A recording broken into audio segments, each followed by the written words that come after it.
Last time we had a time lapse. I don't know, maybe 45. So we got time lapse for a whole meetup. RSVP, but we only have like 38 chairs. So some people, some stragglers are going to be the suckers who have to stand. So my name's Matt. I am one of the guys who runs the meetup, obviously. I am also one of the guys who helps run Volition Properties, who is hosting this meetup. The question is, who's Volition? Good question. So, hey, Marla, do you mind cutting the music? Yeah. You don't want angry rap. The angry rap will be for later. So, can you guys see? Oh, yeah. Yeah? Okay, cool.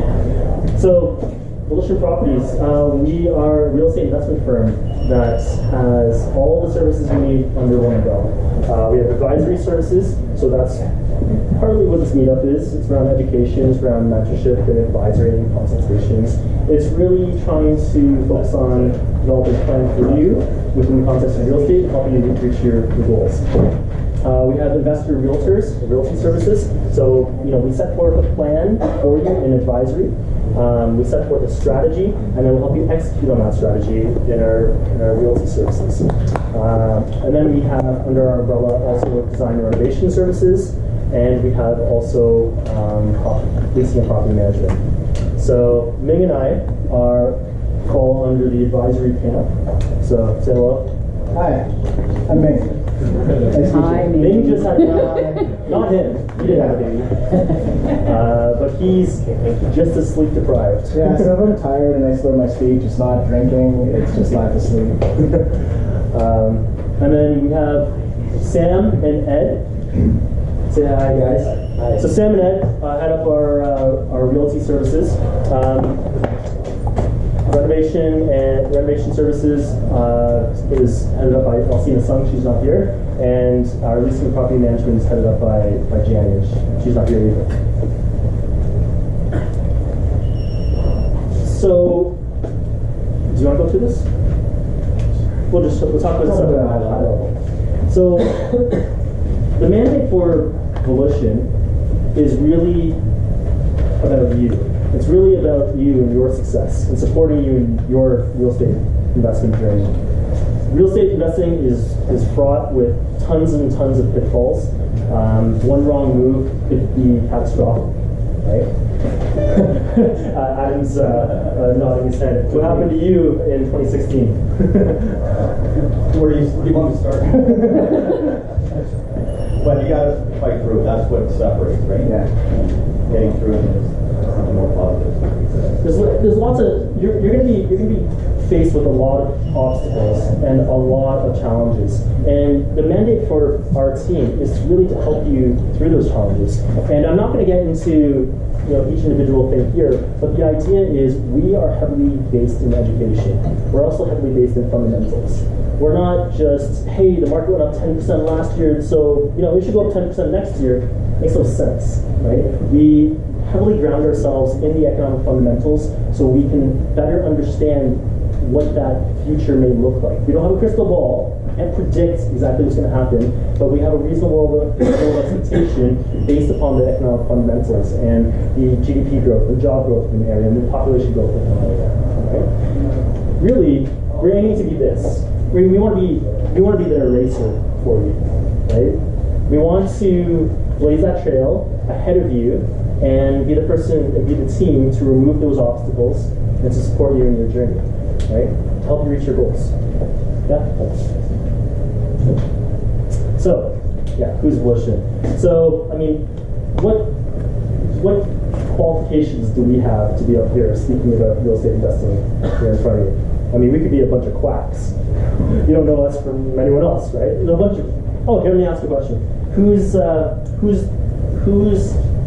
this the first time that they've been out to the meetup? Yeah, that's awesome. So what ends up happening in the beginning of the year? It's not like going to the gym. Probably not going to see any half of you guys next month. But it is fairly typical, right? We do get a lot of new people who come out, and so thanks for coming out.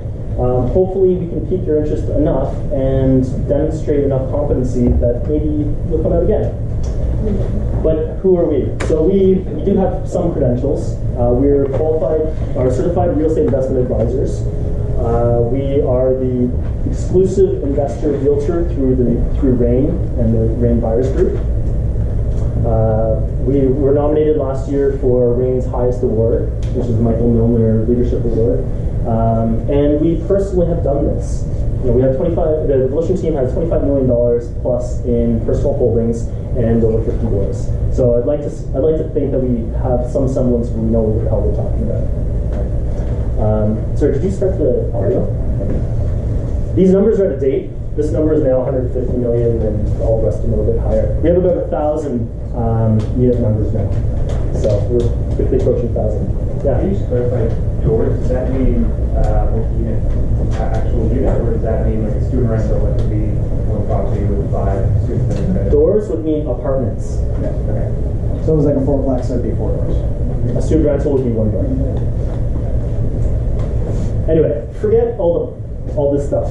It doesn't matter how many doors we have or anything. The point is that we think we have some experience to share with you. And we hope that we can lend you some of that experience and help you along your journey. And what we also like to do is facilitate this group. There's lots and lots of learnings to be had in this group, in this room, and you know, there's a great opportunity to learn from each other. The catalyst for this meetup was 3 years ago. Me and Matt were chatting, and there was no good community based here in Toronto of investors helping each other. And so one of the things we really wanted to create was not only help people with education, but like help people help each other. And you know, we have got a bunch of regulars here tonight, and I think I can speak for them when I say like they help each other. Right? When there's questions, they text each other. They've got chat groups, because you can't get through this real estate investing journey by yourself. There's so much to know, and you can't be an expert in everything. So the network is so valuable. And speaking of network, one of the things that we want to lend you is our Rolodex. You know, our network of preferred service providers. So we have the best-in-class mortgage broker, the best-in-class accountant, best-in-class whoever, real estate lawyer, you know, paralegal, you know, property management, or contractor, or handyman. Like, we have everything you need under one umbrella.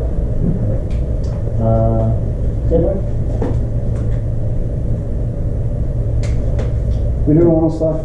We're not just right. We put this slide here because we operated for 2 years, and then one day somebody's like, "You guys do normal houses?" And we're like, "Yeah, we do normal houses."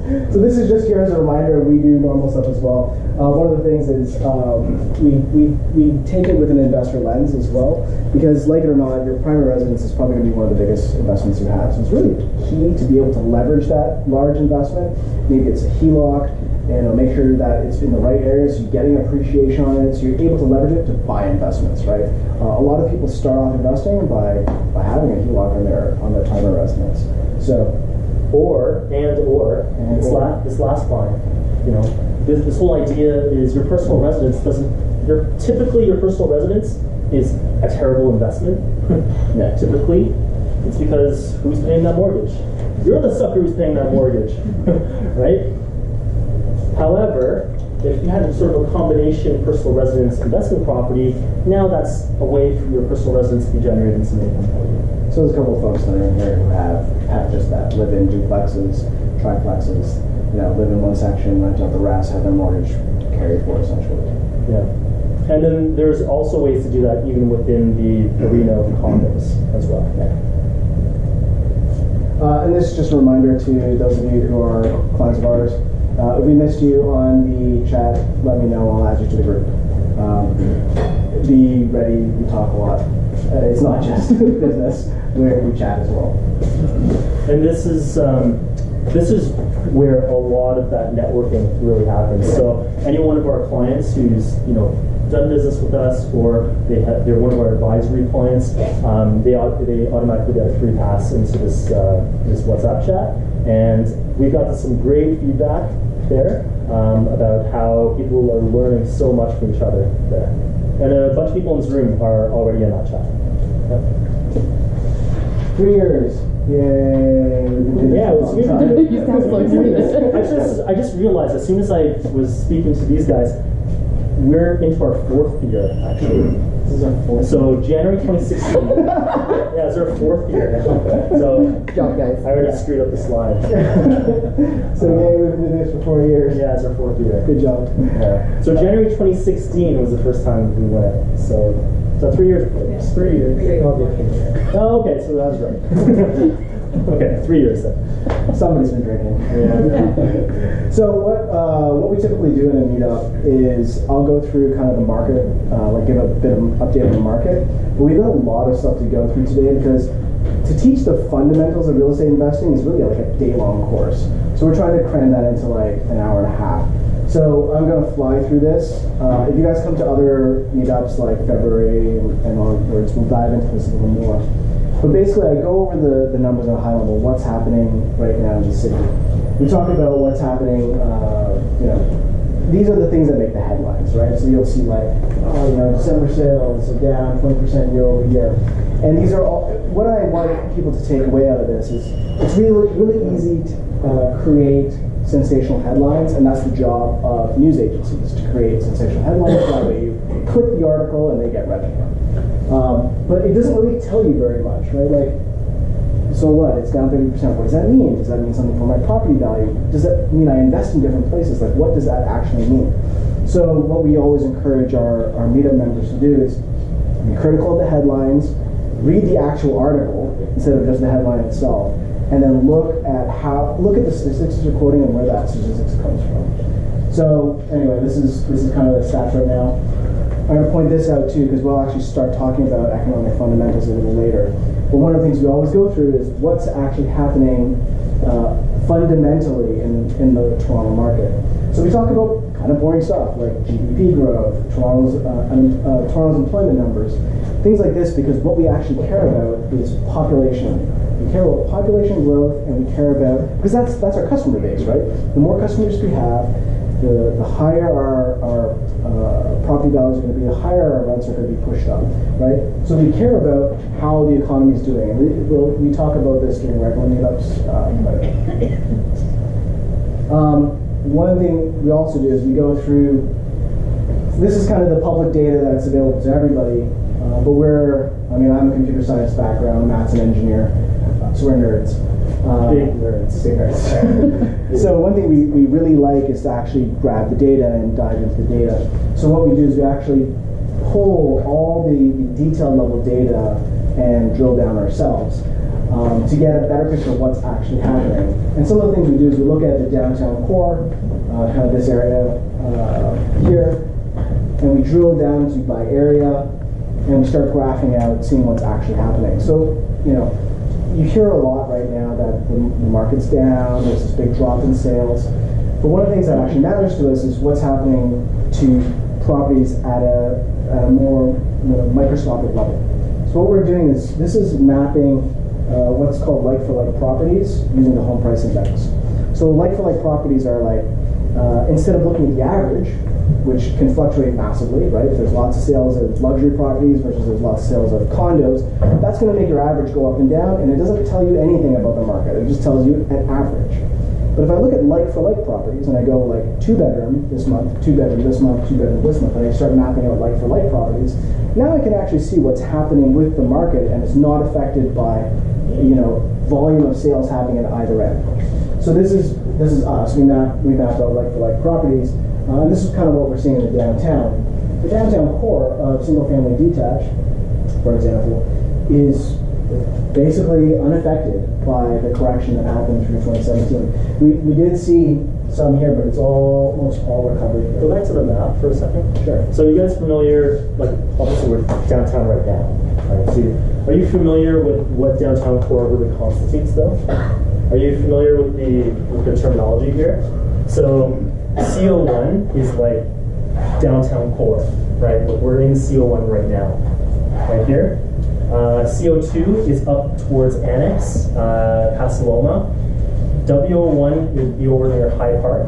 WO2 is going to encompass Dover, Port Wallace, Emerson, Junction, Hyde Park North.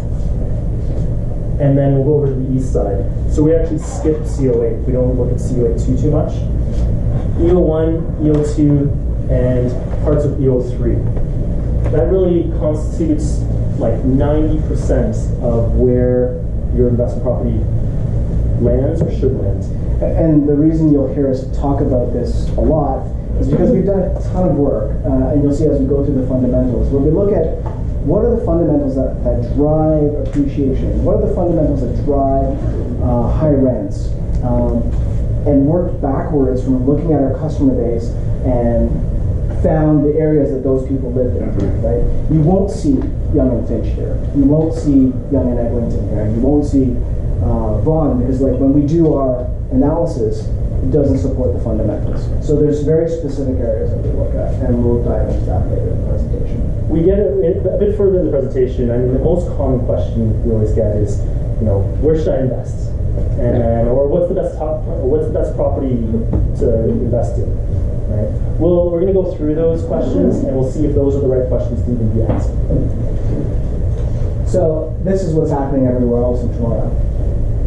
You know, kind of these areas that are outside the core that we mentioned.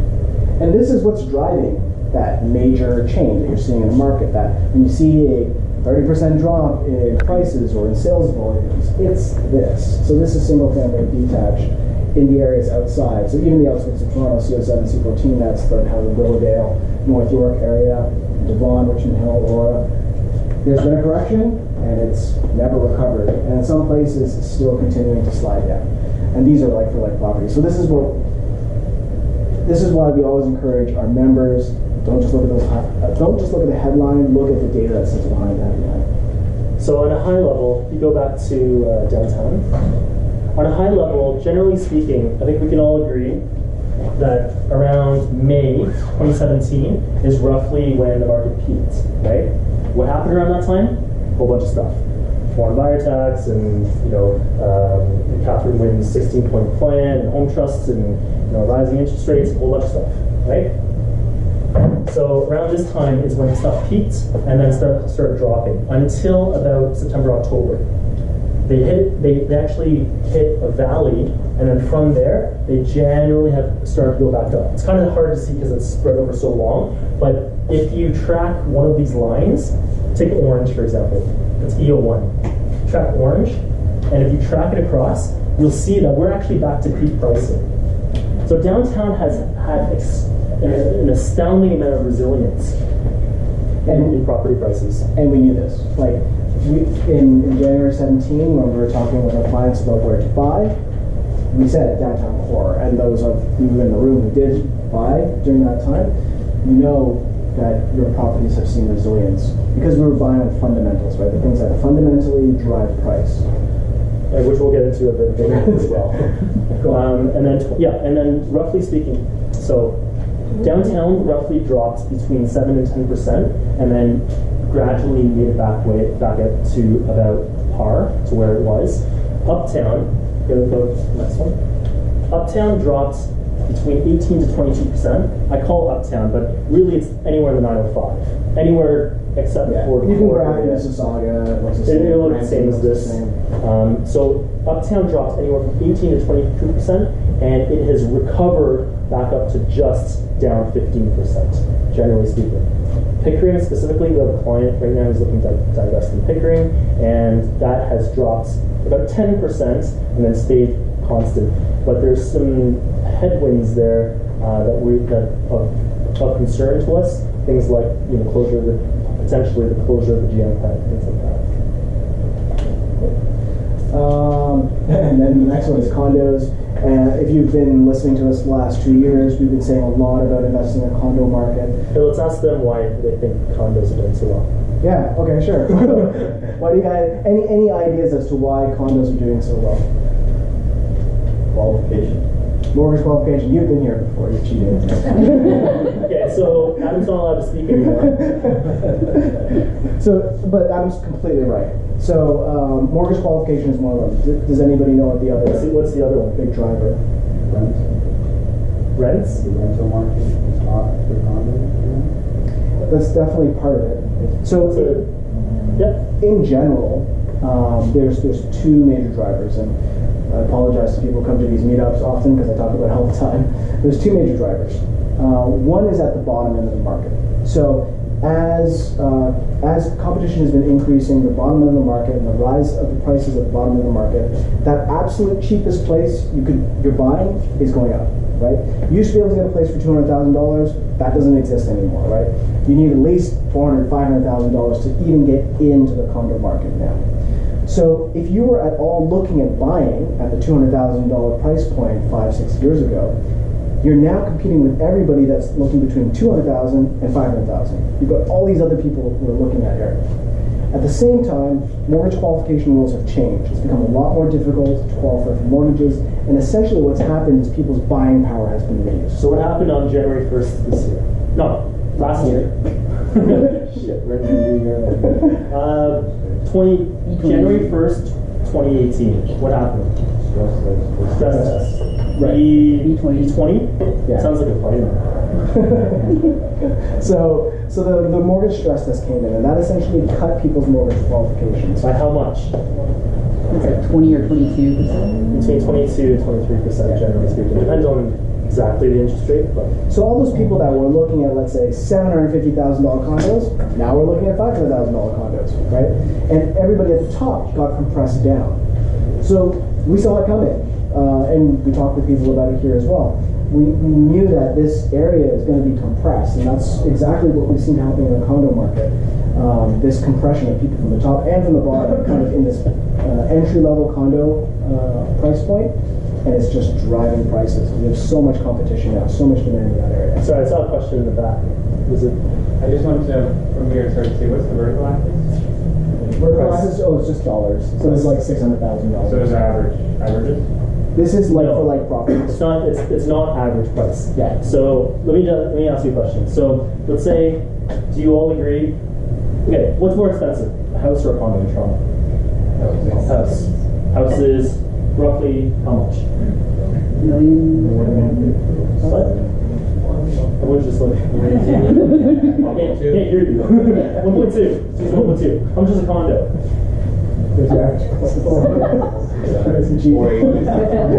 Or let's say okay, 500. Okay, so if this year a whole bunch of if last year a whole bunch of houses sold, and then this year a whole bunch of condos sell, what happens to average price in the city? It goes down. Correct? Does that mean your house, if I owned a house, does that mean that my house is worth any less? Does that necessarily mean? No. It doesn't mean anything. Right? Because none of those houses have sold. If a bunch of houses had dropped in price and sold at $1 million or 900,000, then your house is worth less. So it's not average price. This is exactly why we don't track average price. We do, but our main indicator is the home price index. It's a much better gauge of what's actually happening. The problem is, you go read a newspaper headline, average price down 20% in Toronto. Like, what the hell does that mean? It doesn't mean anything. Nobody's going to say like-for-like homes have gone up 7%. Like, it doesn't make a good headline. It's more sensational to say something dramatic's happened. You're more likely to click that article, and you're more likely to get paid, right? It's a business at the end of the day. So it's not a categorical average, it's just index. It's normalized. No, it is a categorical average because we have a lot of different categories you can track. You can track detached, semi-detached, townhouse, you can track condo, you can track it in any one particular pocket as well, like CO1, CO3, CO1, CO2, W1, W2. So for clarification, is the red line for CO1 the average of condos in this particular like-for-like?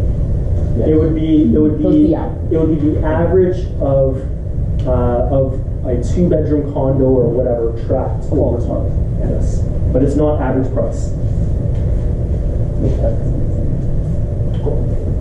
Sorry, any questions about this before we go on? Yeah, shoot at your questions. This is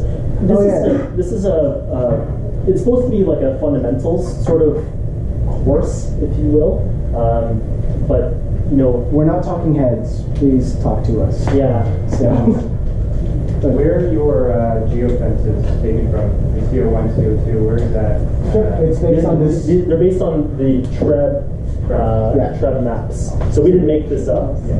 So TREB actually delineates these for us and we track them. And then within any given neighborhood, for example, within CO2, you can break it up into Witchwood, Annex, Castelloma, so on and so forth. And what does TREB stand for? Oh, Toronto Real Estate. Toronto Real Estate Board. Thanks. What's that question? Yeah, I was just wondering with the chart that was mapping out single-family detached homes in the different neighborhoods. Some of them, like you said, they peaked or past peak now. Yep. Some of them just kept going down. Is there any reason for why? There's only like a few neighborhoods that are all supposedly Yes. good or better than the rest. Yep. But even within that, some of them are worse than the rest. So, Yes. So here's the thing. Like we can talk. We don't have a crystal ball, but what we can do is say, okay, that these neighborhoods support some of the fundamentals, and we'll get into this in a little bit more. But good transit, good schools, good access to infrastructure, the right distance from where the jobs are. Like those are the things that we know are affect a neighborhood's price. How much is it going to affect the neighborhood's price? That's hard to say. We know that that's going to make a neighborhood more resilient to changes in the market. We know that in general it gives about a 10% buffer. It's historically what we know. But does that mean it's going to be 20% change versus 15%? That's really hard. So even two adjacent neighborhoods, even though they have very similar fundamentals, are still not going to be exactly the same. Yeah. Right. One neighborhood might be slightly cheaper than the other, and people gravitate towards that, and that supports that neighborhood, even though there's really no difference between the two neighborhoods. So you can't get it down to an exact science to that level of granularity, but generally speaking, we can see trends. Yeah. Okay, Sam, what did you buy here? So this is something that we do once in a while. If you bought way back when, I mean, it's pretty stupid because if you bought anything in Toronto 10 years ago, you're doing fine, right? But we want to see just kind of what this would have looked like. So what did you buy?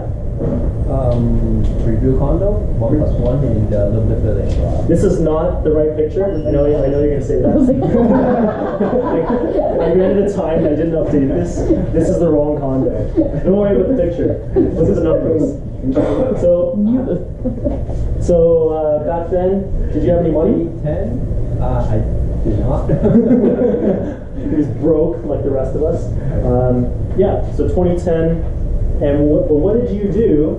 I have access to an essential line of credit. And then I borrow how much? $42,000, which is enough, which is 15% of the deposit I need for that review condo, $280,000. So the pre-construction condo had a deposit structure, basically 5% at signing, 5% in 30 days, 90 days, something like that, right? Essentially 15%. And you come up with 15%. But if you're a broke ass student like we were way back when, you may not have that. You have student loans, you got other stuff. You've only been in your job for a few years. Like, who has that kind of money? However, you may have access to funds. And in this case, what Sam did was he just covered the interest of the line of credit. And the interest was how much? 6%. 6%. And how much did that equate to a year? 2,500. 2,500. Right. So roughly 10,000 over the course of 4 years while he's waiting for the condo to be built. Right. Condo was he bought it for $280 in 2010. Upon close, it was worth $360. Yeah, in 2014. So you rented it out For around $1,700. and were you cash flowing like crazy? Just like broke even. Just broke even. However, the next one. Oh. Okay. Anyway, he bought it for $280, and by the time he closed, it was worth $360. How much is that in equity? $80,000 in equity, and it cost him about $10,000 in interest. Right? Not too bad in 4 years.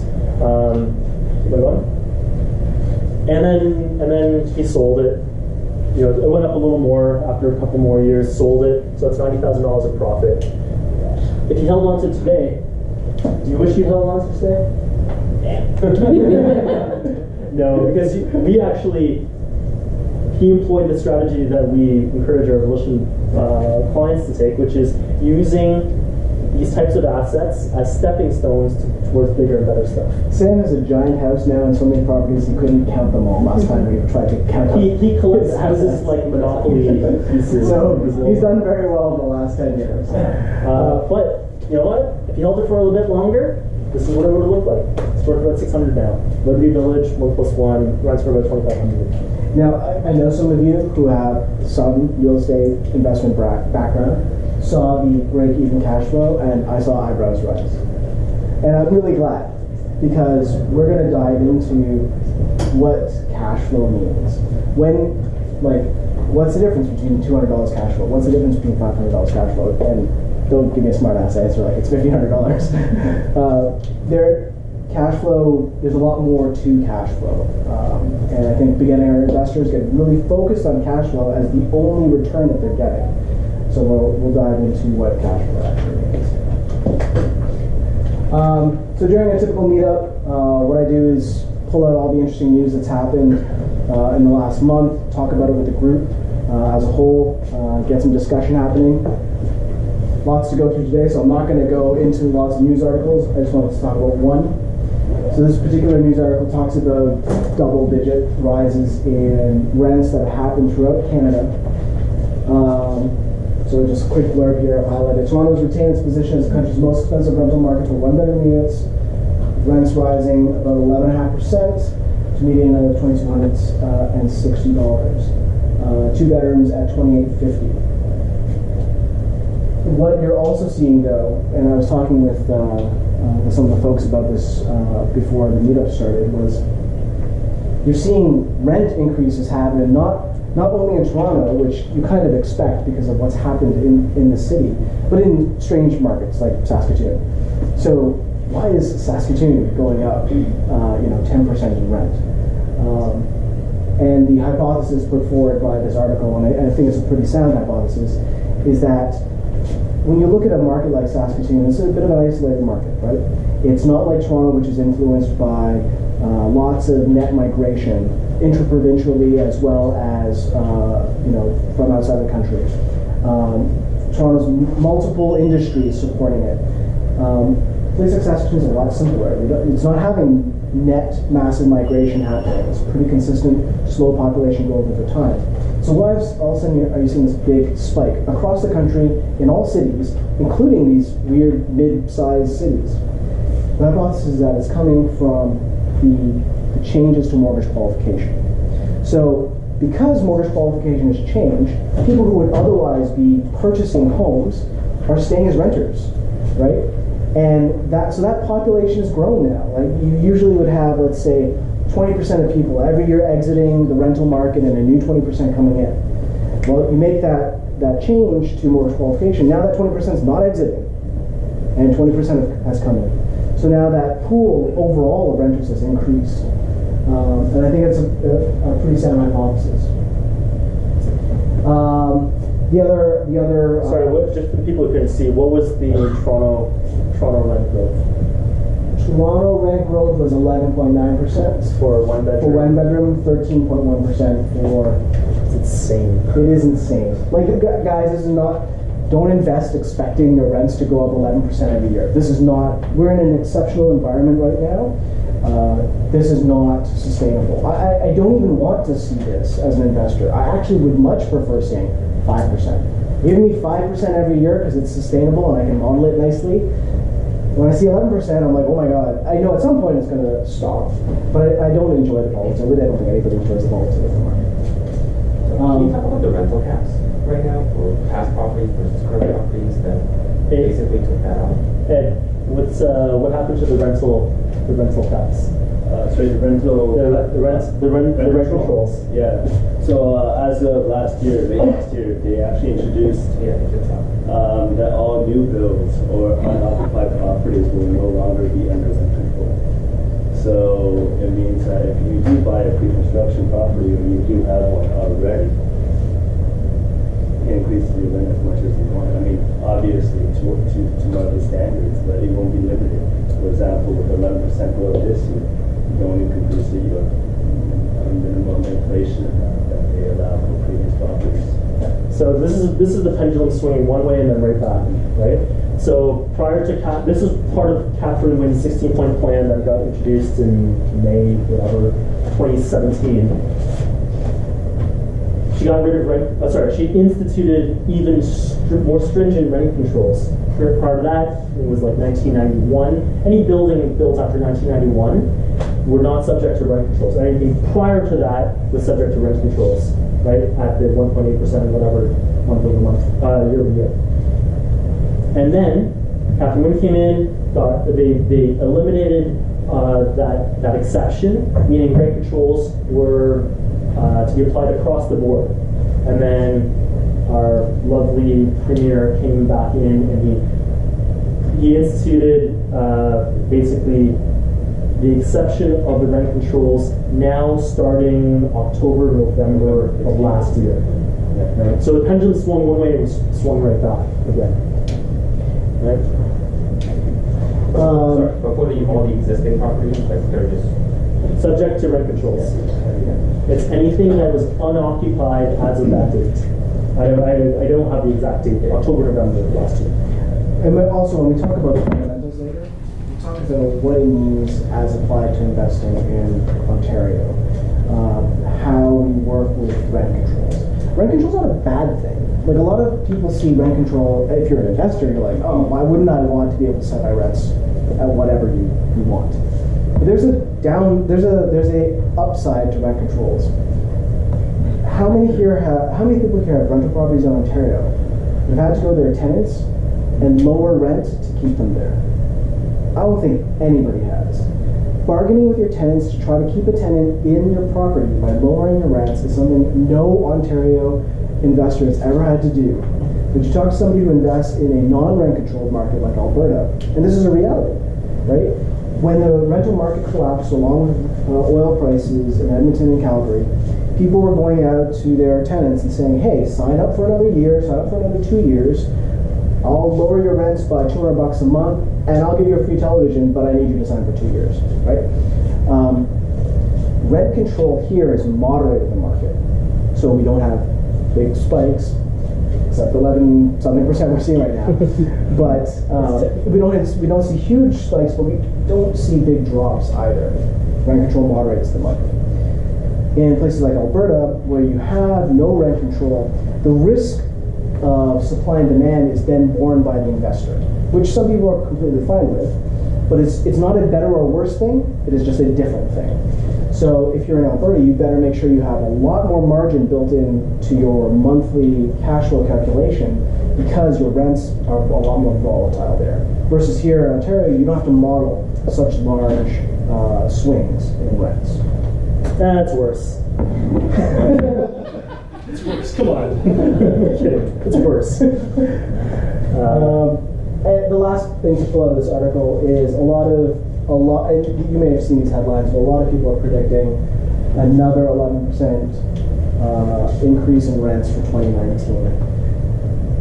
And that just seems crazy to me when I see 2-bedroom rents. Anyway, the point is it's a good time to be a landlord, especially in Toronto. Okay. Right? Yeah. Let's get into the meat of this. So, on the meetup description, I posted a whole bunch of questions like, is now the right time to invest? Where should I invest?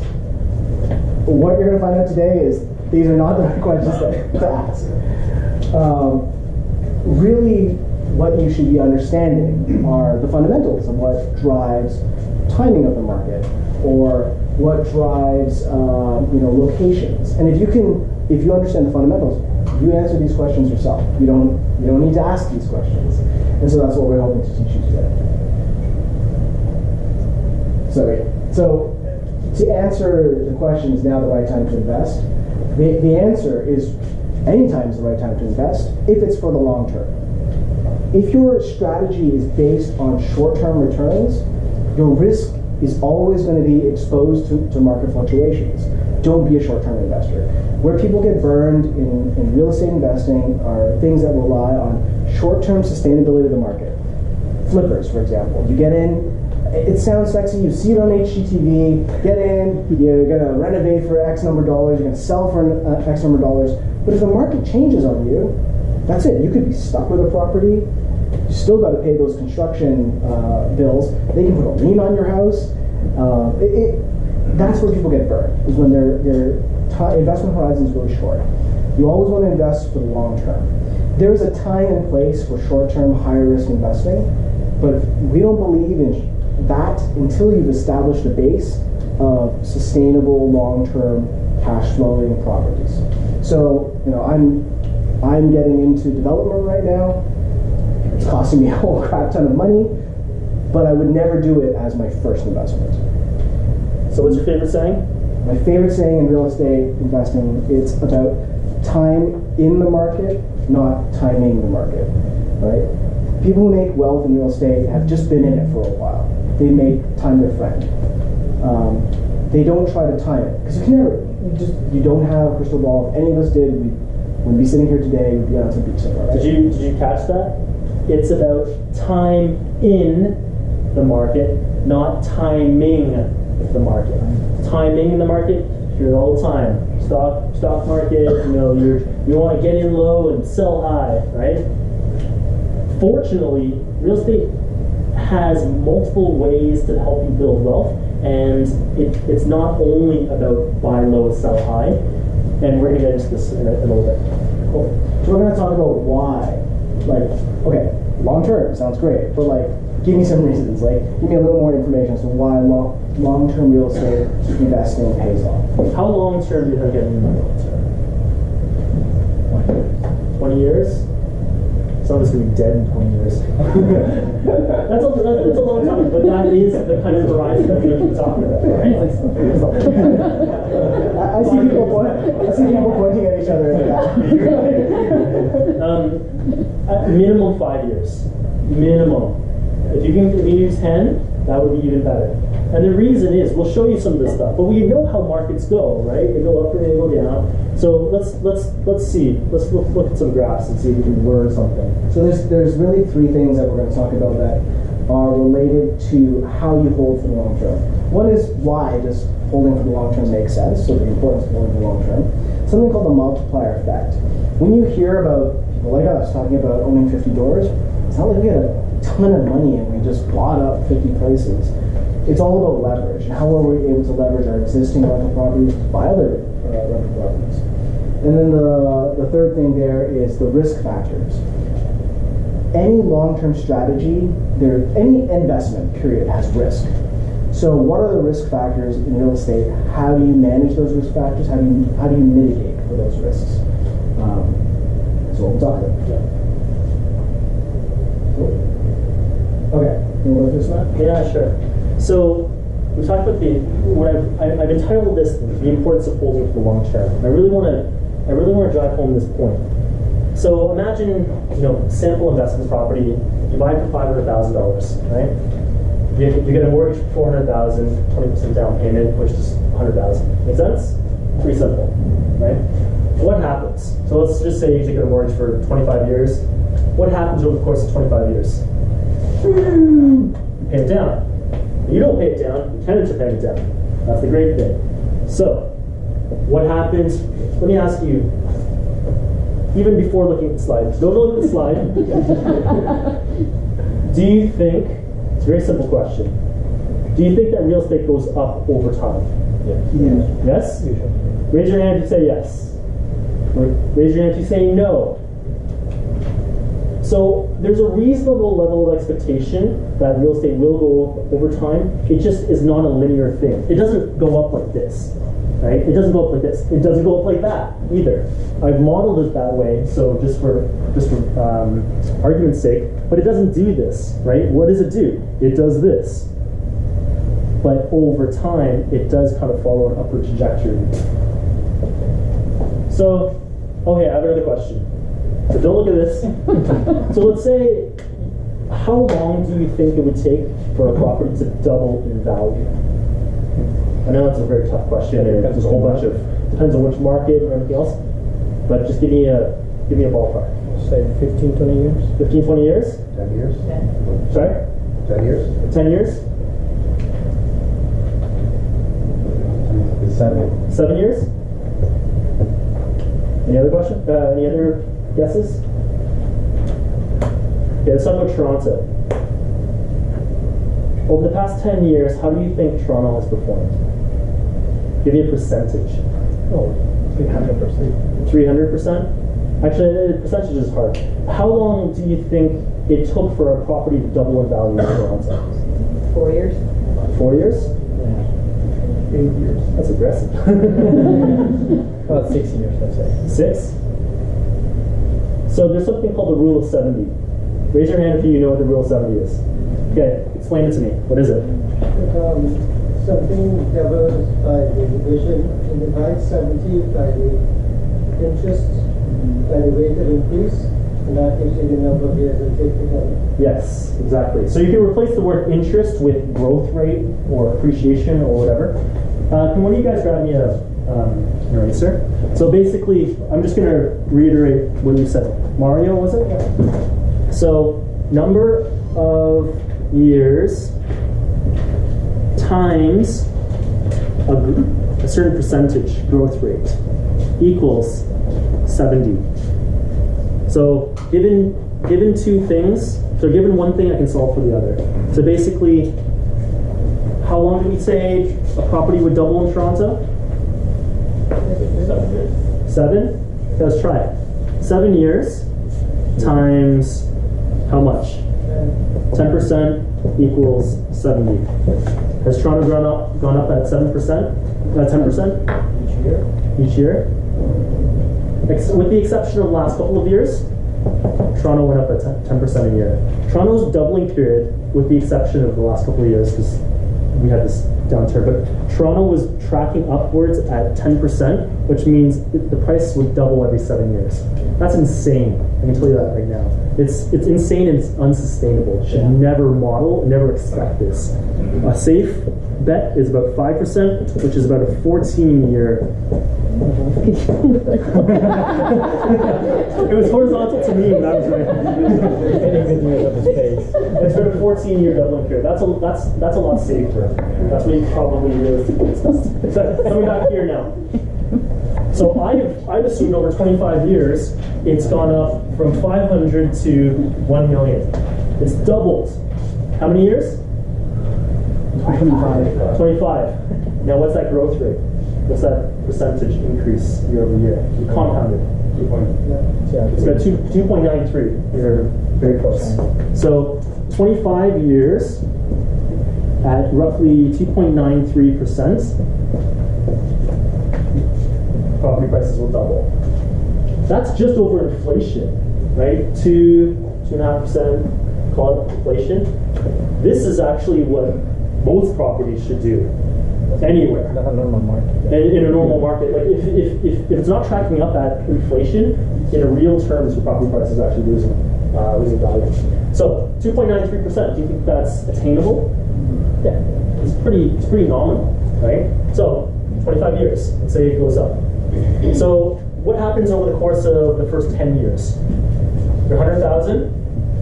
You've grown 100,000 of equity into almost $400,000 of equity.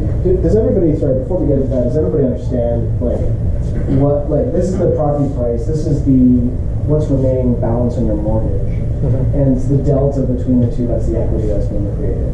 So when people talk about, they'll talk about the meat and potatoes of real estate investment being mortgage pay down. This is what it is. It's not about, part of it is appreciation. It's not, you don't see cash flow anywhere here. What we're really talking about is the difference between property price and your mortgage payment. Equity. Equity. You're right. Exactly. You're right. So yeah, in 10 years, you turn into almost 400,000, and in 20 years, you turn into almost 800,000, and then obviously at the 25-year mark, the whole thing is your equity, the mortgage, right? So how does this look? Does that look like if that happened, would you be happy with that? Yeah. No, not too bad. I've more than doubled my money. This is no concept here is because the property price doubles, I've doubled my money. No. Your equity is your capital injection, your seed capital from the beginning. That's what you have to calculate it on. And it's gone up 8 times in 25 years. It's pretty good. And we're modeling this at a very, very basic nominal growth, less than 3%. But, as we said, I'm an engineer, right? I'm an engineer, which means I like to poke holes in stuff. All my friends are engineers. We like to, tell each other why we're wrong and why. So they go, okay, well, you're assuming it goes up, so that's why it works. You're right, I am assuming it goes up. What if it doesn't go up? What would happen? Surprisingly, you're still growing your equity at quite a good clip, right? At the 10-year mark, it's 225,000. At the 20-year mark, it's about 400,000, and then at the 25-year mark, it would be the full hit brutal, right? And then to take things further, what if it goes down? What if you had the most catastrophic event ever, and the property price went down 25% in 25 years? Like, this is like doomsday type scenario. This could happen in the short term. Over the long term, this is not even a realistic scenario. However, let's model it to see how bad it can get. 100,000 capital injection. You've still grown it over the course of 10 years to almost 200,000, and over the course of 20 years, you've grown it to almost 300,000. You're still making money. You still build wealth. You still, yeah. Sorry, just to clarify, that capital injection you're talking about your down payment for that? Down payment. Okay, so it's cash on cash. It would be cash on cash. This is Cash cash on on equity. Cash on cash on equity, right? It's a little bit different than cash on cash. But over the course of 25 years, you've turned 100,000 into 375,000 in this case. So this is the power of holding for the long term, right? If I was forced to sell into the downturn, that would be when I would have a problem, right? So I think we can all agree. Would you agree holding for the long term is one of the key fundamental aspects of real estate, right? So here's the question. What is almost the sole thing that allows you to hold for the long term? What is the linchpin for this entire business model to work? Renters, cash flow, right? So we'll get to what cash flow means. But here, are you seeing anywhere here, and I know Meg has graphs here, the importance of cash flow is to allow you to hold for the long term. The importance of cash flow is not so you can live off of the $100, $200 a month, right? Until the end. We'll get to that in a second. If you just snowball that would be even better. If what? If you just snowball that, I mean, using your cash flow to pay the mortgage would be even. Yeah, we'll actually show some graphs after which factor in cash flow to see how much of a difference it actually makes in your return. Okay, cool. Okay, so this is basically Toronto. If you do factor in the last couple of years in Toronto, this was basically what Toronto looks like. So this curve wouldn't have been like this, it would have been like that. It's like a dance move. So this is sort of like what you would see in Toronto. 70% growth, double period of 10 years. Okay. So going back to what I was saying before. Sorry, did we get a? Yes, we did. It's here. So going back to what I was saying before. So market does not do this. It does this, but it generally tracks upward over time. And that's what you see here, right? It goes up, it goes down. So in fact, the long-term view of real estate is that it goes up over time. And if you track it from right out here, you track it from about here to here, through 2 real estate downturns, it's still tracked up. Right now would be a 3rd real estate downturn. So late 80s, 2008 roughly, and then if you track this upward, it would do another dip. Real estate still tracks upward, not at a nominal interest growth rate at about 5.4%, Canada-wide. It's not even talking about better markets. This is talking about good markets that grew, like Toronto, and some like butt-fuck nowhere markets that like just didn't do anything. So 5.4% Canada-wide is sort of what we have come to expect over the long term, roughly 5%. Okay.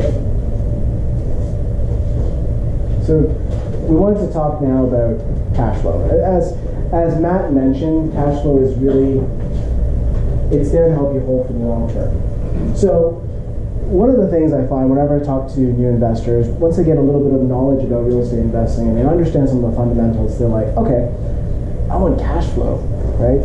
I want to see that check in my bank account every month. It sounds great, right? So what I want to talk about though is that cash flow isn't simply you're getting more money.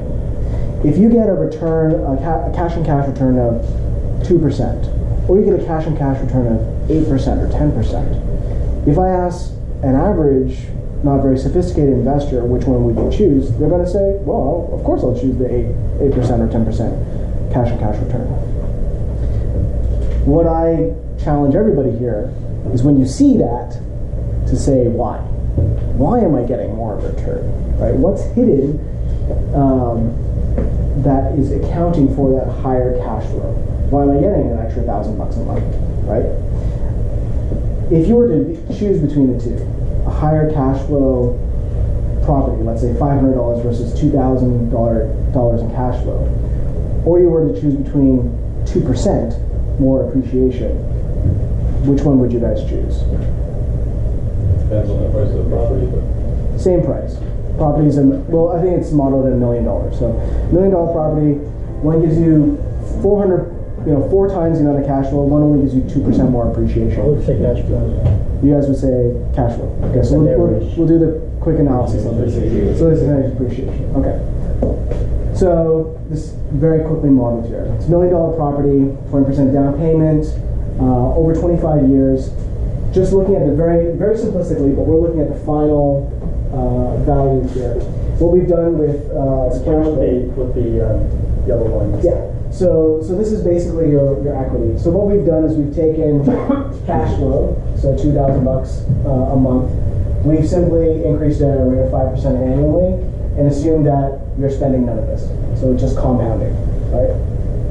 So this is what you'll see at the end of the 25-year period. Final equity built is about $4.1 million.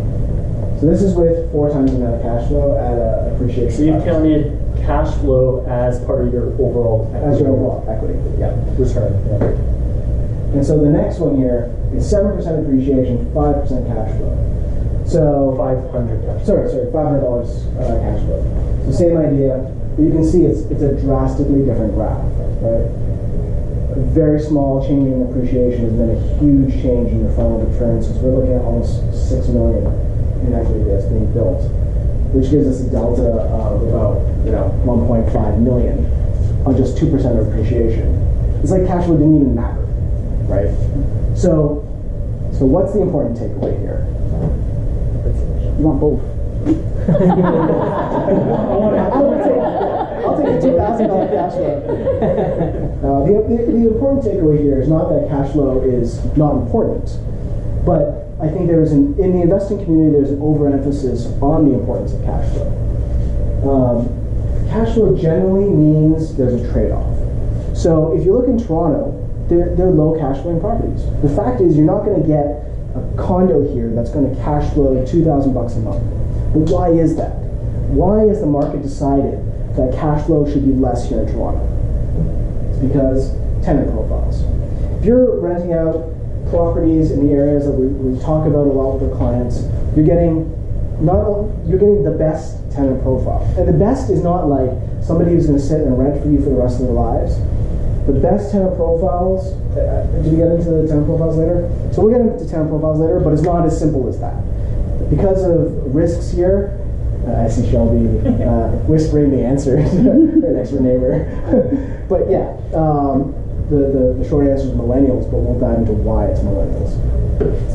There's distance, like they're often in smaller cities, so they're far away from urban areas.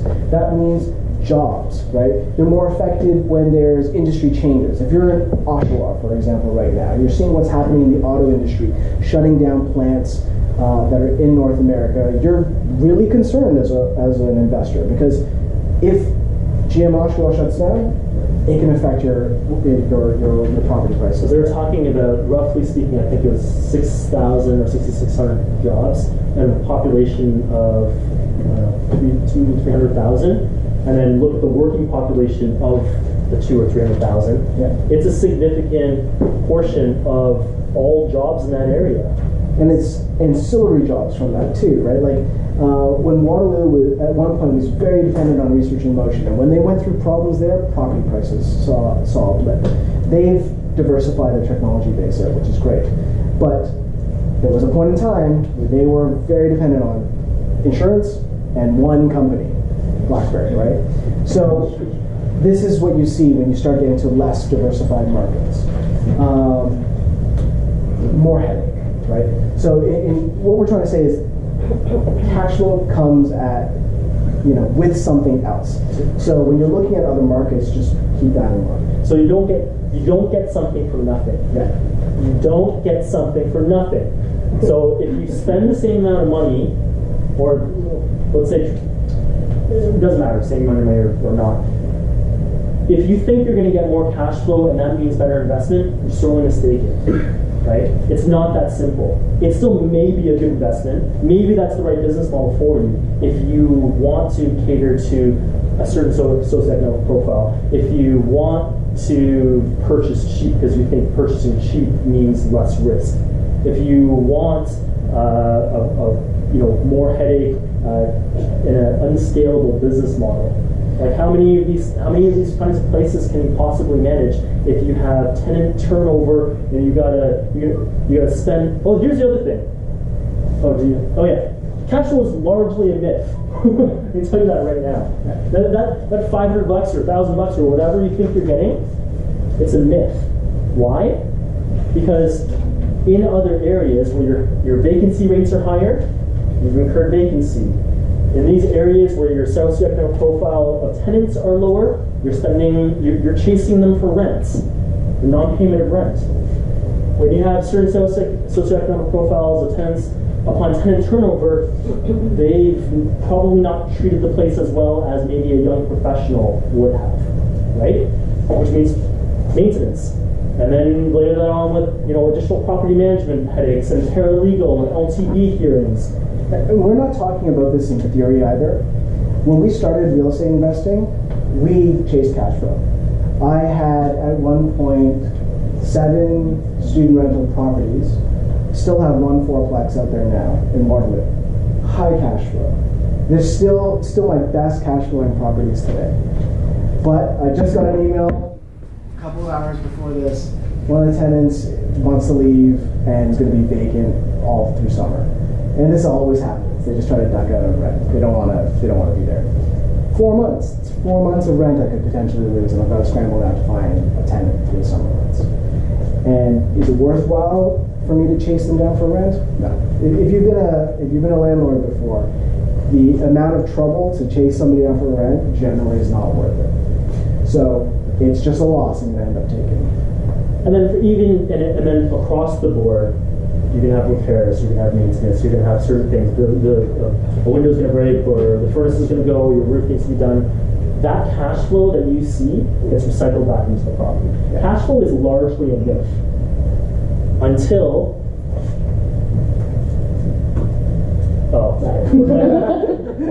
That slide is later. Hold that thought. So appreciation for the long term. So if we agree that kind of the long-term growth of a property is what's important, how do we go after it? And its location. At the end of the day, you hear this all the time, location, for a personal property, but it's the same thing for an investment, right? It's just that the parameters are a little different. We're looking at what drives population, we're looking at what drives rent, we're looking at what drives infrastructure, and that's how we're going to buy. Okay. Yeah. So here's the $1 million question then. How do you eventually live off your cash flow? How do you build a substantial base of cash flow that it can drastically affect your life? Not the couple $100 here, a couple $100 there, right? How do you do it? Here, let's show you one way to do it. It's not the only way, but it's the way that most real estate investors have run their portfolios. And this is called what we've dubbed the multiplier effect. So again, very simple concept. These are the type of monopoly houses that Sam collects in his back pocket. So let's say a $500,000, whatever, doesn't matter what kind of property. $400,000 mortgage, $100,000 down payment, rent, expenses, mortgage. Let's just say zero cash for argument's sake, right? 5% growth. Here are the key assumptions that this whole model is predicated on. So the model will change based upon these assumptions, but let's just say 5% growth. I've already demonstrated to you that the overall Canadian average over the past X number of years has been 5.4%, right? So it's a good number to start off with. In 4 years, your property value has grown enough. So it grew from 500,000 to 600 and some odd thousand. So it went up, and your mortgage has gone down enough so that what happens? What? Yeah, more equity. What key number are we trying to? What key metric? What key event are we trying to hit? When you can what? Renew your mortgage? Refinance your mortgage. Renewing your mortgage would be just letting it ride. Refinancing your mortgage. What's refinancing my mortgage? What does that mean? Getting some cash. Sorry? Getting some cash out of the... When you say cash out, it's also, depending on if you have equity in there, it'd be an equity takeout. So, imagine I did an equity takeout back to 80%. So 80% is that's what we're allowed to refinance up to, right? So now my equity has grown from 100,000 to whatever this number is, this difference. And if I take 80% of the new value of the property, that's this number. Yeah. That's the new mortgage. What's my old mortgage? 365. What's that delta? 121,000. So now 121,000 and down payment required. Imagine that this property price also went up, right? So, and the guy next door is the one you're trying to buy. That's going to be now 607,000. So now you've reached a point where you've done an equity takeout. You have enough cash in hand to go buy the property next door. So you've turned one monopoly house into two. Does that make sense? This concept makes sense. It's called a burr. In 4 years. It's not quite a burr. It's a little bit different than a burr. That one is You're more advanced. But this concept, does it make sense? Or is this snake oil? Yeah. Is there a way to compress that from 4 years to 1 year? Yes. Like saying, let's say, for instance sake. Yeah. You purchase a property and you have to So let's see what happened if you were to buy in Toronto. Let's just see. So I don't know your answer. So let's figure it out together. Sure. Right? And I don't know if we're going to get to a specific number, but let's just say, I don't know, you bought something for $1 million in Toronto, and stuff was going up at how much in Toronto? 10%. 10%? Okay, so by year one, it's 1.1 million, right? Let's say year two, you should be at, I don't know, 1 point something, 1.25, let's say, compounded, right? So you've grown, basically, let's see how I'm going to do this. You've grown $250,000 of equity through appreciation, and you paid down, every year you pay down about 2.5% of a mortgage every year. Mm-hmm. So let's say 2 years you paid your mortgage, which was $800,000, down to what's 5% less than this number?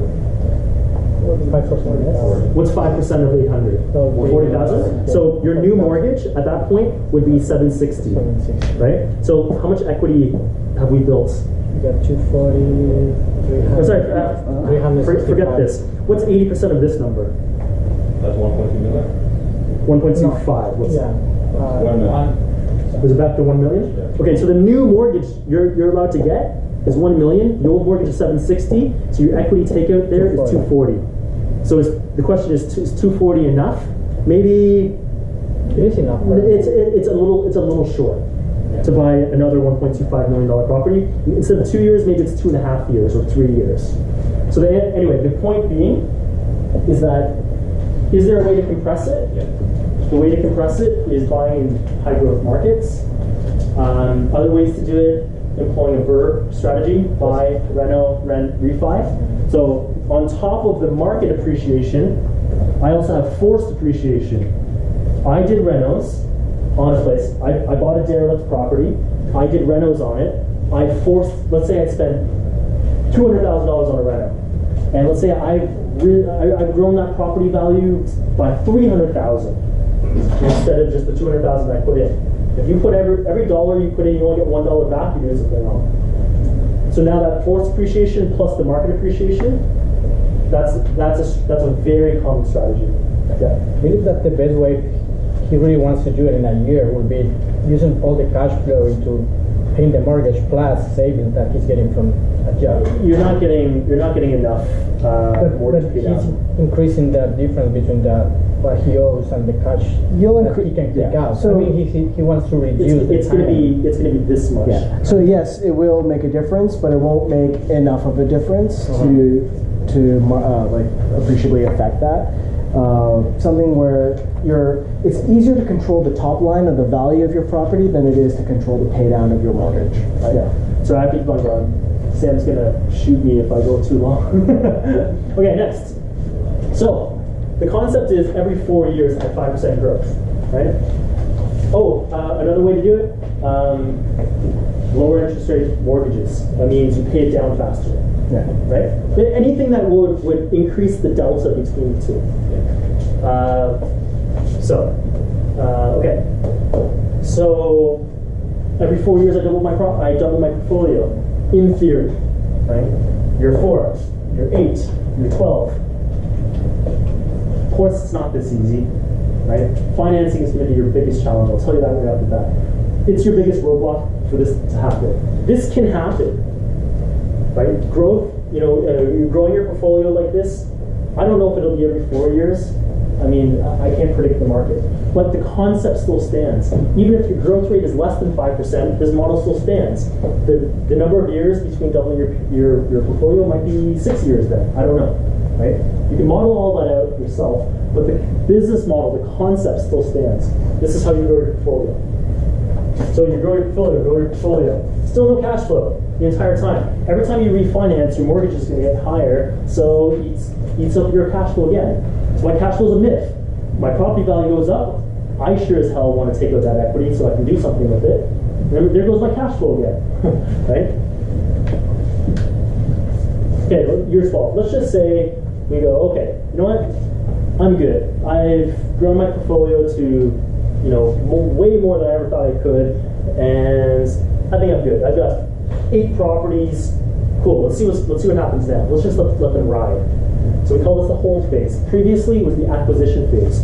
We're trying to build our portfolio. Now we're in the hold phase. What are we aiming for? How long do you want to hold for? What's the goal of this phase? Get on your mortgage. My property prices continue to rise. What's the key metric, the key linchpin that you're aiming for? It's up there. LTV.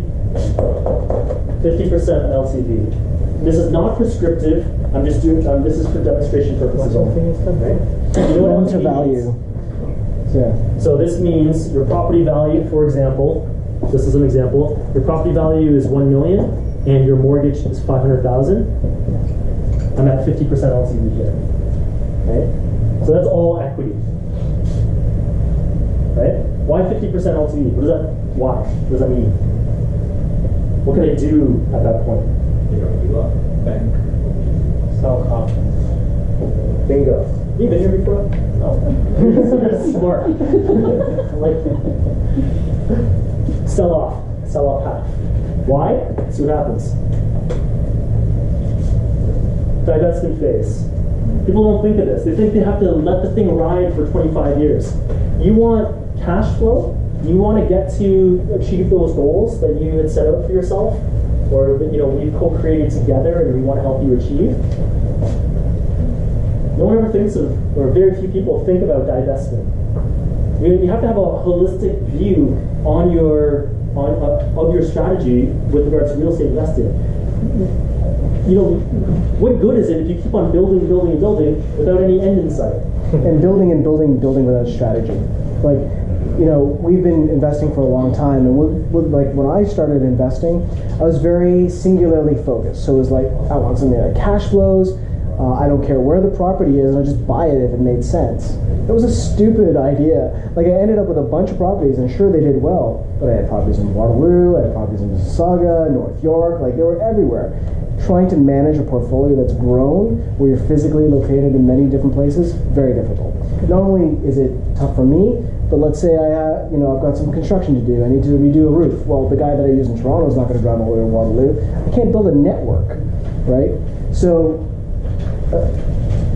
it's about growing, but at some point, it's not about growing anymore, and you want to start divesting. So it's good to have that end in mind. It's really important. I'll bring it back to our advisory services. So one of the things we do in our advisory services, we sit down with you, and we want to understand what it is you're trying to achieve in 5 years, 10 years, whatever, however you define it. But we want to take whatever dream sort of life that you see for yourself, and we want to translate that into a financial goal, right? So if that means house in the Hamptons, or I want to go golfing in Phoenix 6 times a year, or if I want to whatever, I want to put my kids through university, I want to take care of my parents, like it really comes back to mainly the same things. Occasionally someone's like, I want Tesla. That's cool too. But the reason is because you take those life goals, which we call our values, for those who've been here before. We translate those into financial goals, and now we're helping you reach that financial goal in support of those life goals. And more specifically, we can take those financial goals and we can translate those into real estate goals, like this, right? It's not complicated. Like, you can do it yourself. We go through with you in advisory, but we help you understand how to get there. Go back one. So divestment, what does this actually mean? It means, like, basically, you're consolidating the two houses into one. How? You sell one house, and you take the proceeds, and you pay off the mortgage of the other house.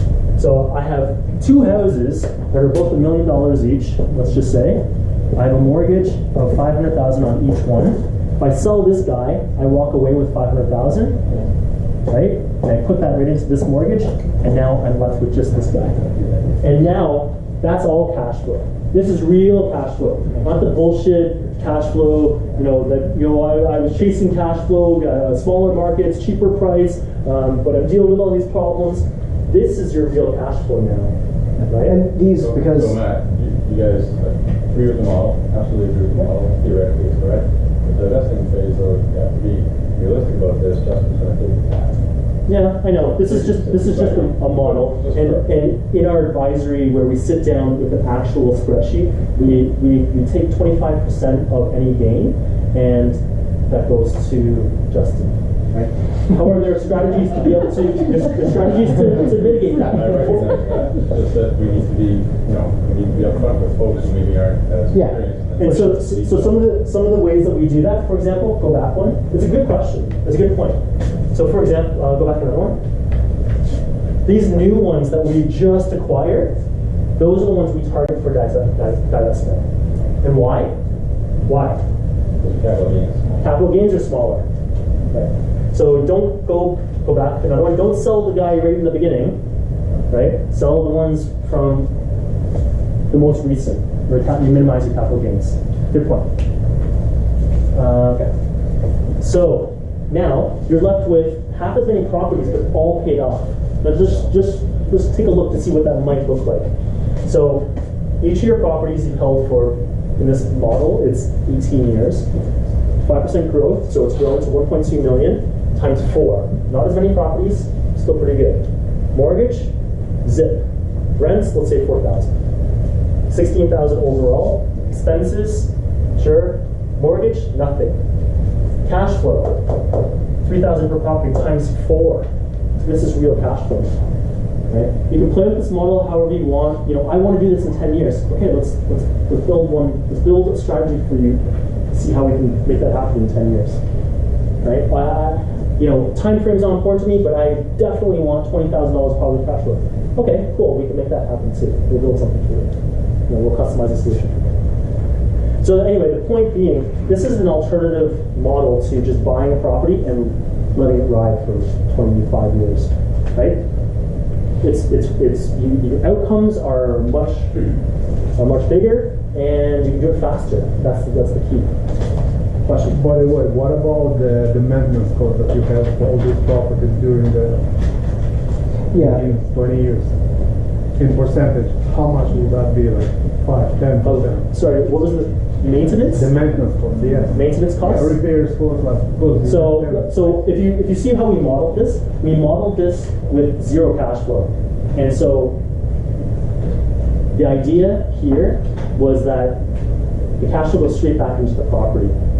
All the maintenance, all the whatever, all the service providers you have to pay, and paralegals, you know, a handyman, repair the roof. We modeled this with zero cash flow through the entire duration. This is what we view cash flow as the linchpin to holding for the long term. We don't see cash flow as it's important for me to have $200 in my pocket every month. Right? Any other questions? Sorry, did I answer your question? Yeah. So if you want to model it, some people put 5%, depending on the property. If it's older property, 8%, 10%, depending on the condition of the property. If it's brand spanking new, I think can come down. With the market value, right? No, of the purchase value. No, rents. Yeah, oh, the rents. The monthly rent. Rents. We model everything off rents. Yeah. For year 1 to year 5 to year 10, 15, what's the optimized legal structure that you're holding these properties under for tax minimization? Tax doesn't really get minimized, I'll be honest. Like the corporation, I have corporations, but I don't have it for tax reasons. It's because passive income gets taxed at 50%, right? Really high tax rates in a corporation. But active business income gets taxed really low, like 15%. So it depends on what you do. If you're flipping, active business income, do it in a corporation. If you are holding properties, then it depends. I do have them. I don't have them for tax reasons. Sorry, I don't have them for like accounting tax, like pay the government. I have them for legacy planning and wealth preservation. So for example, all my properties are in corporations so that at a certain point in time, when my kids get to a certain age or I kick the bucket or whatever, things can get transferred to them in a very easy manner. All my legacy planning and my tax planning has been done up front, as yours should be. There's downsides to creating structures to hold. It's harder to get financing. There's a hell of a lot of costs involved annually to do it. More accounting, more bank accounts, more bookkeeping. What was your 2017 tax bill? I've negotiated my accounting bill. I've negotiated it. I used to pay around $10 grand a year. Just accounting do my because I had like four or five corporations plus a bunch of other stuff. My accounting bill was massive. You have to be doing it for the right reasons. Tax minimization is not necessarily the reason in the short term, but tax planning for the long term, in terms of legacy planning, that's where it might make sense. And I took the long view. Any other questions? Just on that same thread, is there any benefits to like minimizing risk as a landlord if you put it in a corporation? So a little bit, but maybe not in the way you think. So you think, oh, okay, something happens. The reality is, if I put something in a corporation and I wanted to get a mortgage for it, that bank, that lender, is going to make me sign a personal guarantee.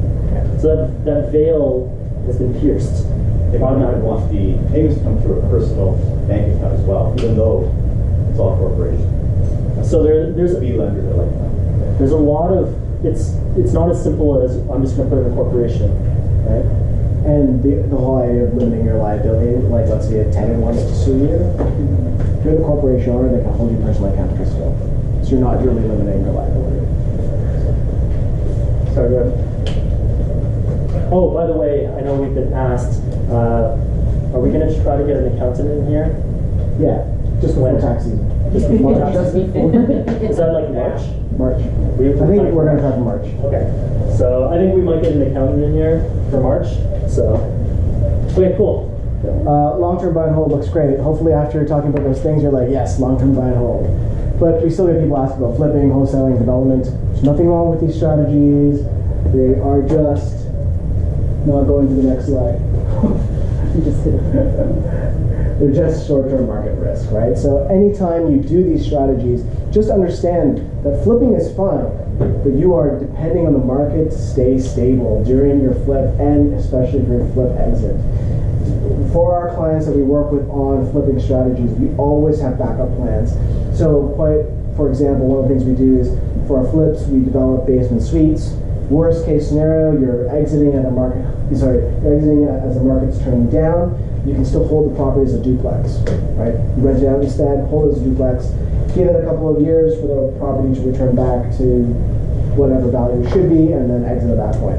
You may not be fountains of cash flow because it's only a duplex, but at least you're not underwater for having to exit at a market downturn. Okay, we're gonna try to fly through the rest of this stuff. So just know that like the next stuff that I'm going to spend maybe 10 minutes on is stuff that would take an entire meetup to talk about. So risk. Okay, where do I know? For risk, we'll talk about that's a place to invest in, and then understand who your customer is, and look at the long-term growth potential and what it depends on. Okay, so very, very quickly, 4 risk factors in real estate. By far, in Ontario, by far, the biggest risk to you in your investment business are your tenants. No question.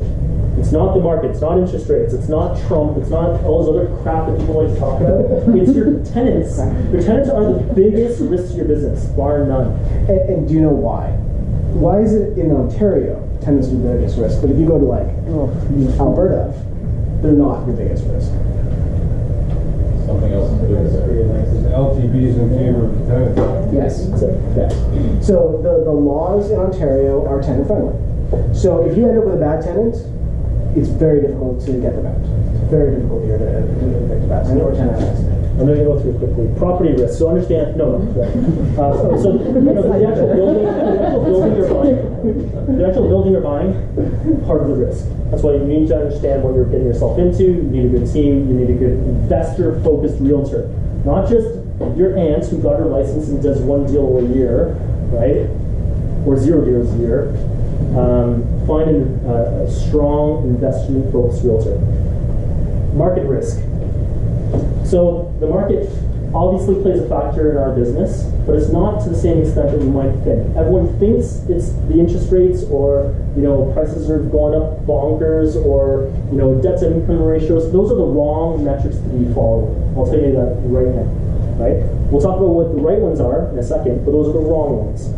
So market does play a risk, but not to the same extent you might think. Next one is the investor risk. You played a big role in the success or failure of your own business, right? Like, I've been able to take dogs of properties that people couldn't make work, and I could make them work because of my experience, the network of people I have around me, because I applied a different business model to it, right? I put the property to highest best use, those types of things. But the investor themselves plays a role, and that's why it's important to build a good team and work with good people.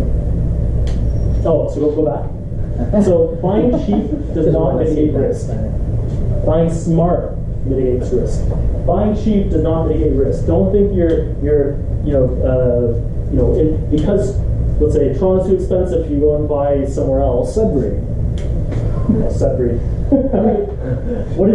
Who in this room just had something in Sudbury that he finally sold? Thank God. Wasn't me. How many properties, how many units did you have out there? Like 17 doors. And how much do your property prices go up? Never. They sold them basically the cost they bought them for 5 years. 4 years, I don't know. And this is the point I want to drive home. We're not talking about this in theory. We're talking about this practically. We've done this ourselves. We bought in crappy areas. We know what it means. Yeah. Okay, so what are the best places to invest in? Go.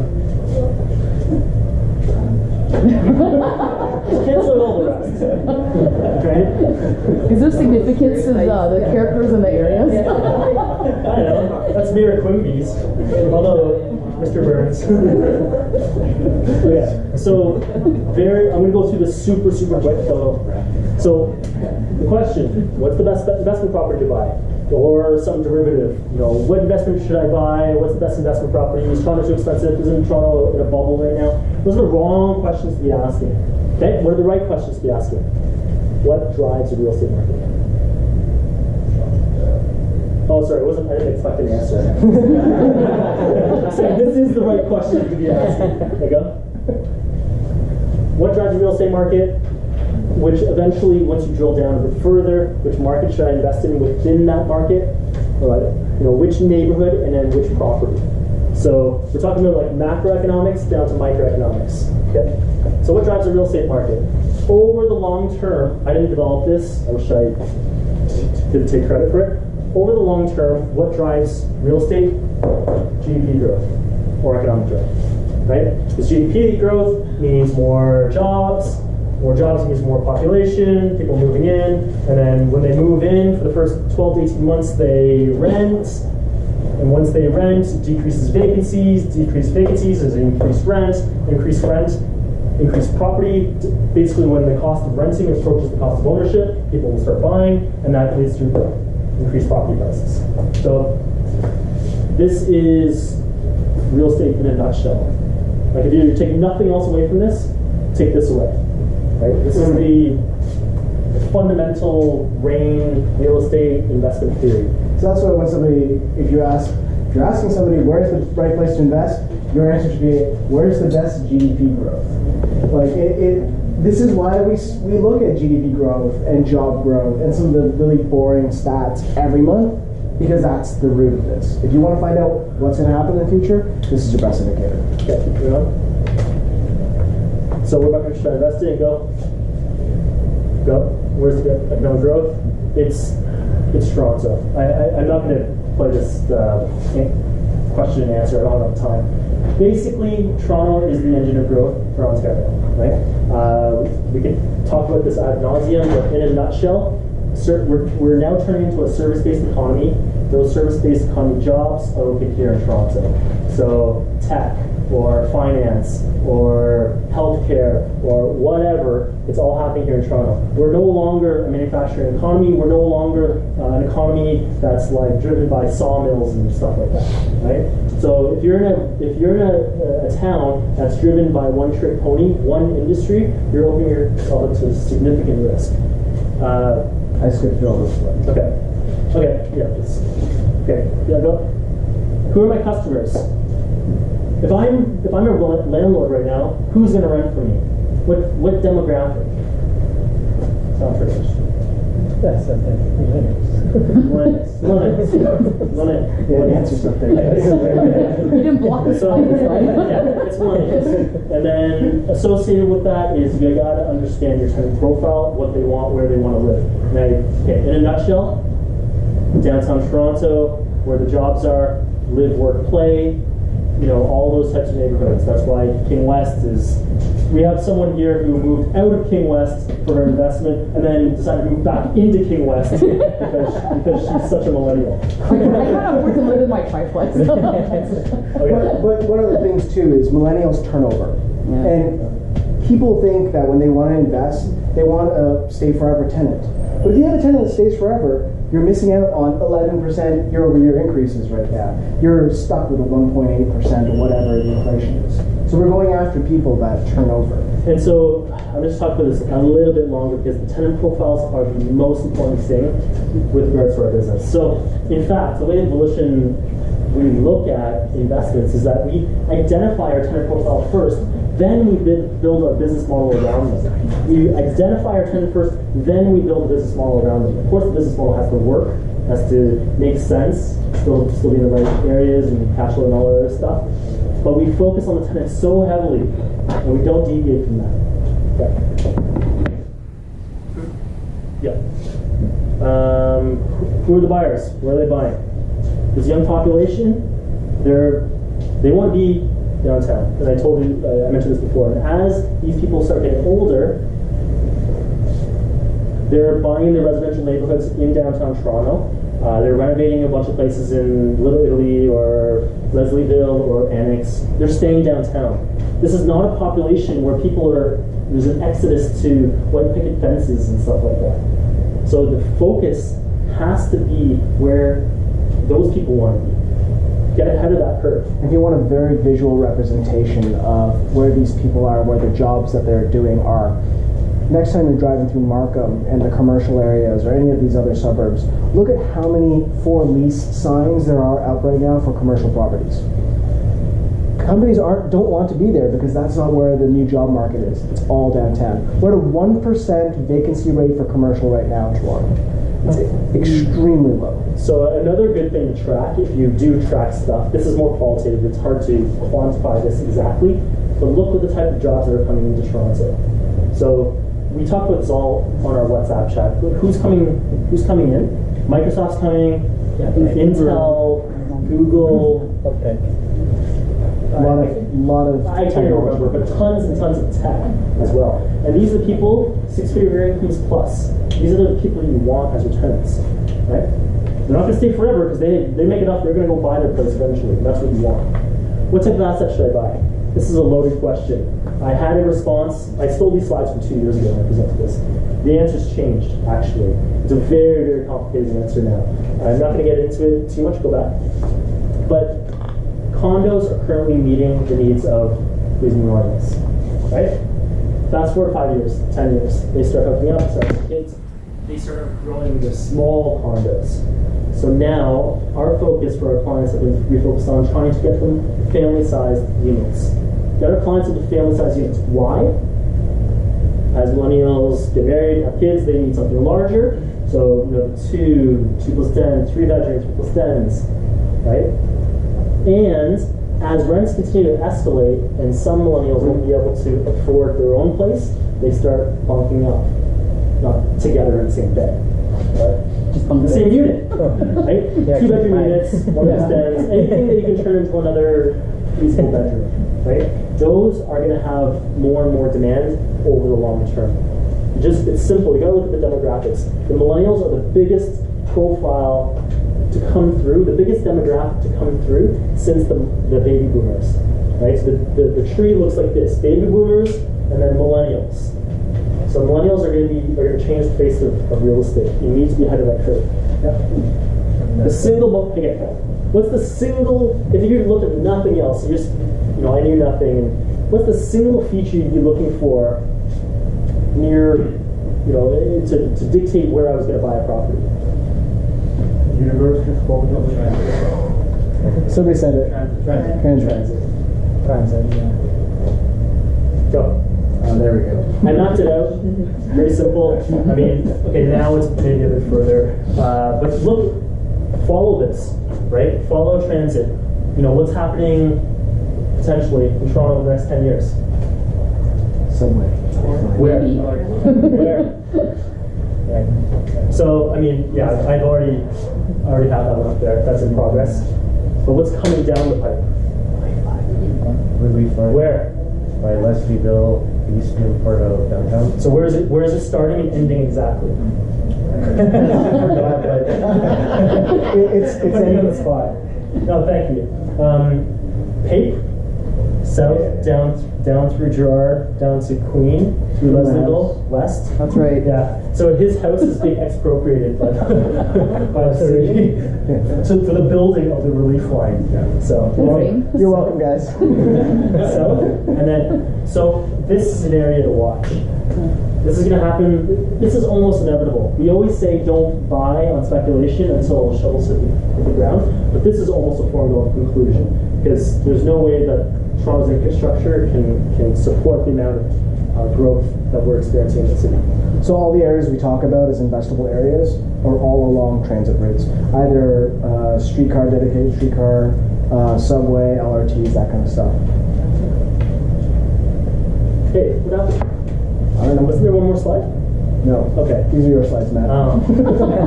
Anyway, This one? Oh, there. Yeah. So this is it. I expected more people to come out and take with me. So these are the investment. These are the decimal areas. What this is, it's too expensive. That's why all the dollar signs are there. It's along public transit, but they're priced out here. It doesn't make sense, and the rents don't match the property prices. These red areas that we have here, these are the ones that Matt, Sam, and I have spent. I think the English expression is donkey years, going through and analyzing where rents make sense, they're close enough, we get the right demographics, and the purchase prices are high, maybe, but not ridiculous, so they're still able to cash flow. And then the blue areas are basically, if you are someone who's been priced out of these primo areas, those are secondary areas to be looking at. And again, this is very, very cursory. This was also from 2 years ago. Things are always in flux. Right now, there's some areas, some pockets down here along Eastern Bayfront. What's happening along Eastern Bayfront? Smart City. Smart City.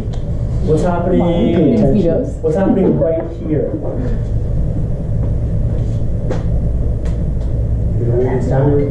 Right here. What?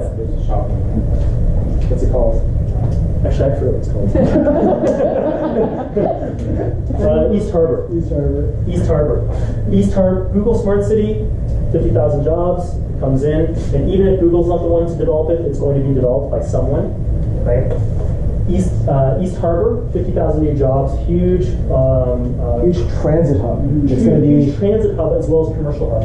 So it's coming down through here, straight through East Harbor. East Harbor is actually where there's going to be like the GO goes through there and everything. So it's going to be like another Union Station, right? Because it's ridiculous. We have one Union Station. So pay attention to this area around Leslieville. Okay, go. What is the signal? Yeah. This, if you're interested in anything what we've said, we haven't made any of this up. I'd love to take credit for it, but I stole it off from here. I'm just regurgitating. This is mandatory reading if you are a serious real estate investor. Okay? It's called Secrets of the Canadian Real Estate Cycle. It'll explain all these economic fundamentals, market cycles, market shifts, everything like that. Okay? Just apply it to the Toronto market. Yeah, we've just localized it. So this even applies to your, a personal residence purchase. So, my personal residence, Yonge and Sheppard area, I bought on fundamentals. I bought near public transit. You got 2 subway lines there, access to highways. I bought on land, so I bought a big piece of land as much as I could afford, not on the house itself, and it was a multiplex unit, it was a duplex. But it's not a good investment because the rents in that area are too low. But I like living there. Right? But I know that at least I'm making a trade-off. Like I'm buying the area that I like to live, but I'm also making sure that it makes a good investment later. I purchased it originally for $500K. It's worth about $1.5 million now. Rents have gone up to, I could probably get about $4,000 now, right, on a duplex, which wouldn't not support a $1.5 million purchase, right? But still makes sense as a personal residence. I live there, right? And also, in areas like this, we have clients who have, maybe before they met us, they bought something like this, went up in value, great, but doesn't cash flow. Or at highest and best use, if I did an equity takeout, it doesn't cash flow. We've been able to help those people translate these lower performing properties. Stupid call a low performing property when it went up $1 million, but a lower performing property and transform those into higher performing properties. Right? So this is one of the questions. This is one of the questions that were on the description that we're going to answer. Something that we get a lot is, I've got 50K, what do I do? I've got 100K, what do I do? I got 200K, what do I do? So one thing we wanted to do was talk about some of those scenarios and try to apply them to things that we've done in the past with our clients with that amount of money. So some of our fortunate clients got in and some of them didn't. This was such a popular project that we had a laundry list of people this long who wanted in, but only this many people actually got units.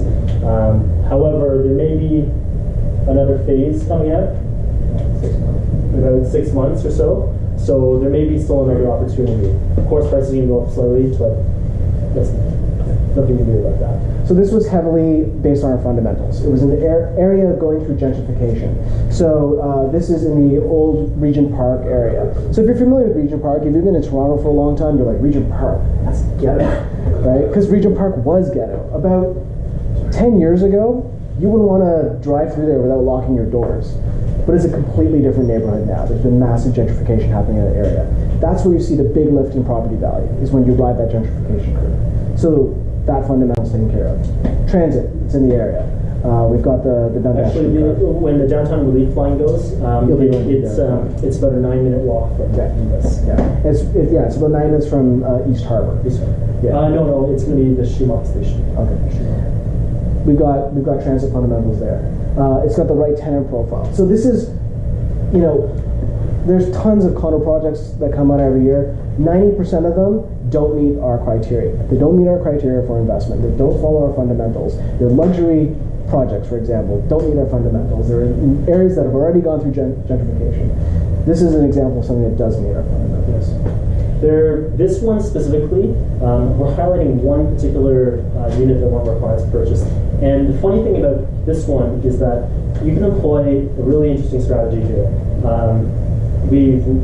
The term that people use in the industry is house hacking. It's really no different than just renting. It's effectively just renting out room by room. Okay? So being able to take something that has a traditional business model, like a long-term rental, and apply something different in order to boost cash flow. So in this particular case, this was a 3+ den, and we can rent each room individually and really boost cash flow to the point where this is massively cash flow positive. Right? So funny enough, we see this, not everyone saw this.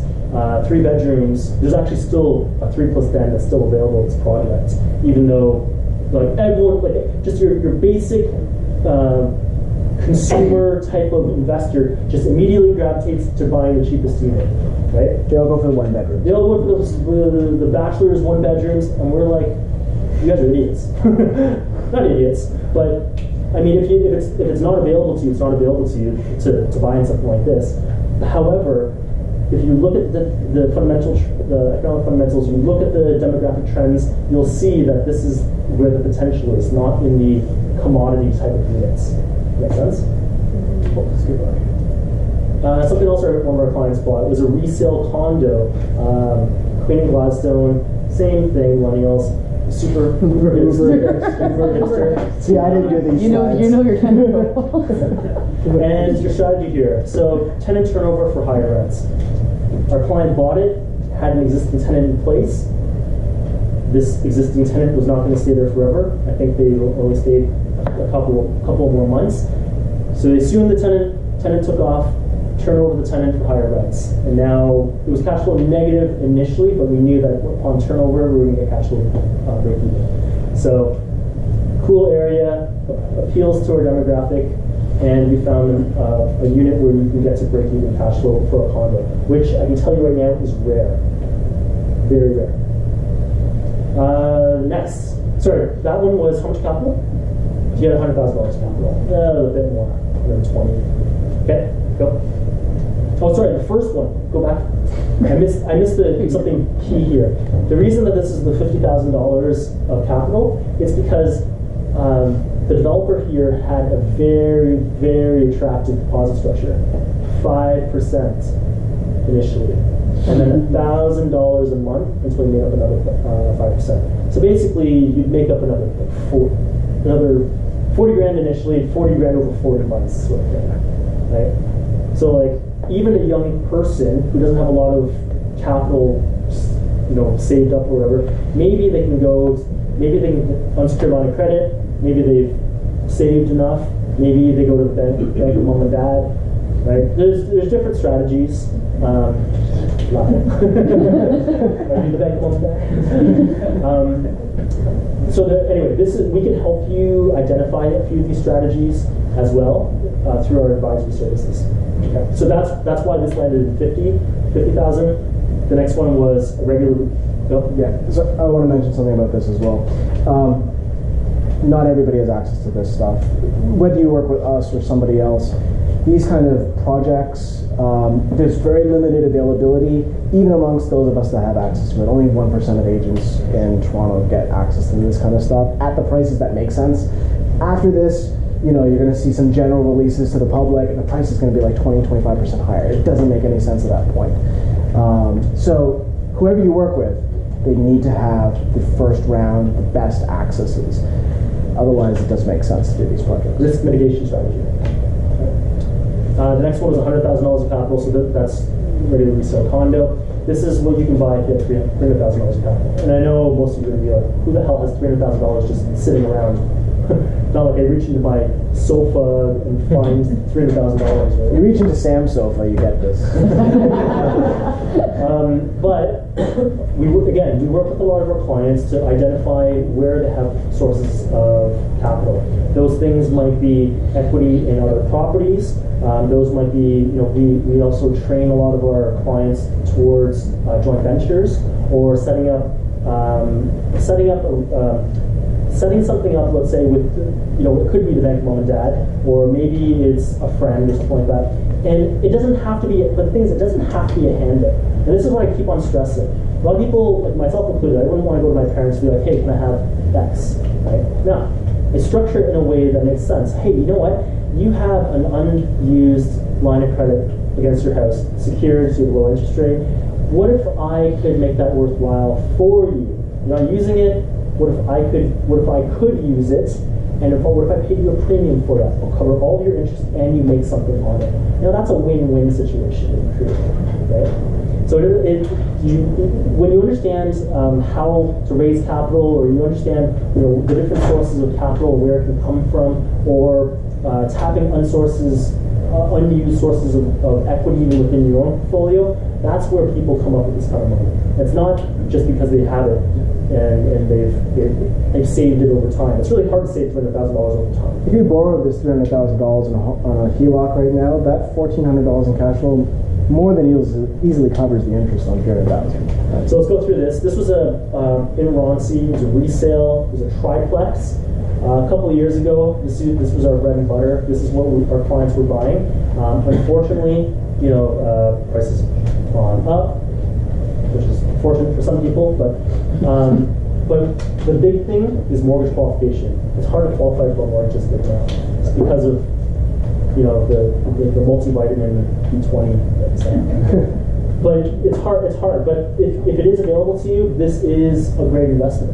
It's land in downtown Toronto, right? It's a cash flowing investment business model. You still get great tenant profile. And this is in Roncy. Roncy was super attractive for young families. Right? Rental strategy, already renovated, didn't have to renovate it, assume the tenants, and then upon turnover, just a few months after they closed, they got higher rents. So they purchased this triplex for $352. Rents for second and third floor was $2,900. Main floor 2-bedroom was $2,350. Basement was $1,300. Upon turnover of the main floor and basement, they boosted those rents by $400 and $400, or $350 and $400. Expenses obviously stay the same. Now this is turned into a super awesome cash flowing property. So Adam, this is an example of the type of stuff that now this would not be. No, prices have stayed fairly flat. So this would be applicable now. Yeah. This was really hard to find. Yeah, this was a really good deal, yeah. But this is an example of what we have found. And prices have stayed largely flat from when we purchased. Okay. Example of what we could buy with, let's say, $124,000. So the market shifting again. If we looked at pre-construction, sorry, I know we're running. If we're looking at pre-construction, how much are pre-construction prices, Sam? Sam's talking about Ed? 1,200 square feet. 1,200 square foot. $1,500. Oh, sorry, $1,500 a square foot. And we're seeing prices come out on pre-construction projects that are 1,500 a square foot right now. Just to give you an idea, Artworks, the one we showed you first, was about 850, like 900 a square foot. Just to give you an idea. Resale condos in the King West, nice areas, are about 1,000 a square foot. So these developers just pushing the envelope, trying to get greedy. Yeah, they're just trying to test new highs right now. They're testing new highs, and it's really hard to just say, blanket statement, go buy pre-construction. In any one particular project, it may make sense, and we'll help you identify those ones. But generally speaking, across the board, we're seeing astronomical pricing for pre-construction. Don't just go jump in blindly, because it may not be looking attractive right now. It's funny because just 4 months ago it was attractive, and then 4 months later we're not so sure anymore. So project specific, like even 4 months ago there was a project going for $1,000 a square feet, while at the same time there's another one selling for $2,000 a square feet. Doesn't it's developers efficient. You have to be looking at it project by project, and as Ming always says, like we basically scrub. Like, we look at all these projects, we see what's available, what we have access to, what people are buying, and we can identify which ones make sense. Like 95% of them, 98% of them don't make sense. Most investments suck, right? So anyway, segue into this, as the market's shifting again, what we see as a potential opportunity for this year are going to be assignments, buying assignments. Why? So traditionally in Toronto core, there's about 15,000 units come online every year. There's been so much building going on that they're expecting 25,000 to come online this year. So a lot more units than we're used to, which means we're gonna have a bunch of people, a bunch of people who planned to, let's say, get out before they had to close or assign.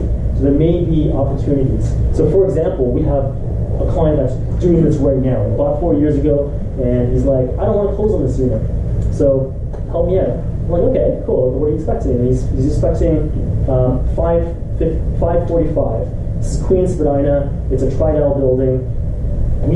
We know the area. We think we can get $2,600 in rent. We think at the price he wants, we can get to break even cash flow. There are people who can't close on these properties. Remember, it was a different environment 4 years ago. Mortgage qualification was a hell of a lot easier 4 years ago. So people were buying under that assumption. Now they're coming into these properties, they're like, crap, I can't qualify for a mortgage anymore. They have to unload them. Right? So we're expecting to see some of that happen. Can you list on MLS? No. Assignment, you can't. You don't actually own it. It's just a contract. So it has to be privately. That's why networks are so important. When you're assigning, it's really about your agent network at that point. And so, obviously, with the investors that we have, that we work with, we are expecting a lot of assignments this year. Doesn't mean people don't try to put them on MLS and then get in trouble, but they're not supposed to. But we think Volition is going to become a marketplace this year for assignments. So we think that we can help you even on the buyer end, because the seller needs to get out, can't close. There's a lot of upside that the seller would have realized had they closed. So you close, right? And because now you have a physical unit, you can mortgage that unit, you can see the unit, you can tenant that unit. There's value to that, right? I know what I'm getting. So there's a premium associated with that. So prices normally go up after they close. Typically they dip because there's a glutton of units that people close and then they try to unload a whole bunch that are selling at the same time. Same with tenants, and same with leasing it out. There's a whole bunch of units that come online right when the condo closes. So rents are artificially depressed for a short period. Then after about 6 months, we get back to normal. If you can hold that period, you'd see that upside. But some of these sellers who bought years ago don't have that capability. You need to get out. You're happy, they bought this for in the threes, so they're happy. They made 150 grand or whatever, right? They walk away, and all they had to do is sign a piece of paper, write a few checks, and they're done, right? They didn't have all the headache. They see the upside, and the value for you as the person who's buying the assignment is that you can now get a good deal, right? At least a price point that can cash flow, which is very difficult for condos. Resell condos. 20% down, you're expecting negative cash flow. You need at least 25% for it to be kind of neutral cash flow. You have a question in the back? Yeah, I was just talking about assignments. Like now, a lot of builders they no longer free assignments. Right? A lot of builders. It's in your contracts. It depends on your contracts. The fees are usually going to go over the contracts. But because when I started, I was doing a lot of wholesaling. That's one of the things that a lot of people that are working with are doing, is buying pre-construction and assigning it before closing. And they were like, you said about 150. I've never seen that kind of money made. But that's just maybe because of the people. What market do you work in? It was here in Toronto, but I don't know if they were just trying to focus on. I wasn't wholesaling pre-construction, but they were just making like $10,000-$15,000. When you see those margins, it's usually because people are buying them and then wholesaling them out and making it a $10,000 margin, right? It's not, they're buying, they would be looking for a person who is hopefully, like if market price for this was, $560, they get it, then they take a margin and then they pass along to someone else. It's a business model, but that's the reason they're only making $10,000 lift. It's not, the people who purchased the contract from the builder purchased this in the threes. Back then they purchased for like 500 a foot, 600 a foot. Yeah, that's basically you can take this on for 800,000, but it's worth 1,000 a foot upon closing. Yeah. This was Adam's strategy. That's my most profitable strategy. That's one step. Cool. Let's let's go. I think that takes us to the end, Matt. No, so what do I buy? So I think the point is there is no one size fits all, right? So I have just some notes here. I just want to make sure that I'm hitting everything. So it's going to really heavily depend on you, like your capital, your lifestyle, your qualification ability. What's important to you. So it's really going to focus in, when we work with you, it's going to be a customized strategy because, do I buy a condo? Do I buy a pre-construction? Do I buy this? Do I buy that? There is no blanket answer I'm going to give you because it may not make sense in your context. Right? So, through our advisor, we'll kind of customize that for you, figure out what makes sense in your context according to your goals. So our mandate at the end of the day is to support you in whatever it is you're trying to achieve. Right? It's like this is not about us. Like we already have our investments. Like I'm not looking to grow my portfolio anymore because I already have a bunch of properties. Right? Our mandate here in this meetup and the Volition team is really about you and supporting you guys in your goals. And the reason that we have no one size fit all. Imagine you have an investment fund manager and he's like, okay, well, buy Google because Google's going to be good. And then Google goes up. Is he going to continue to say, oh yeah, buy Google, buy Google, buy Google? No, it's going to depend on the market and the clients. So we take a kind of a similar approach. So at one point in time it may be we might be touting triplexes or another time like in pre-construction. Or at the same time we could be touting pre-construction and triplexes. Those could be the right answers for two different people. Right? All right. Okay. That takes the end of the education piece. Just a couple of announcements before we clear out here. We have advisory. Basically, I'm supposed to pass around an iPad. Matt's supposed to pass around an iPad.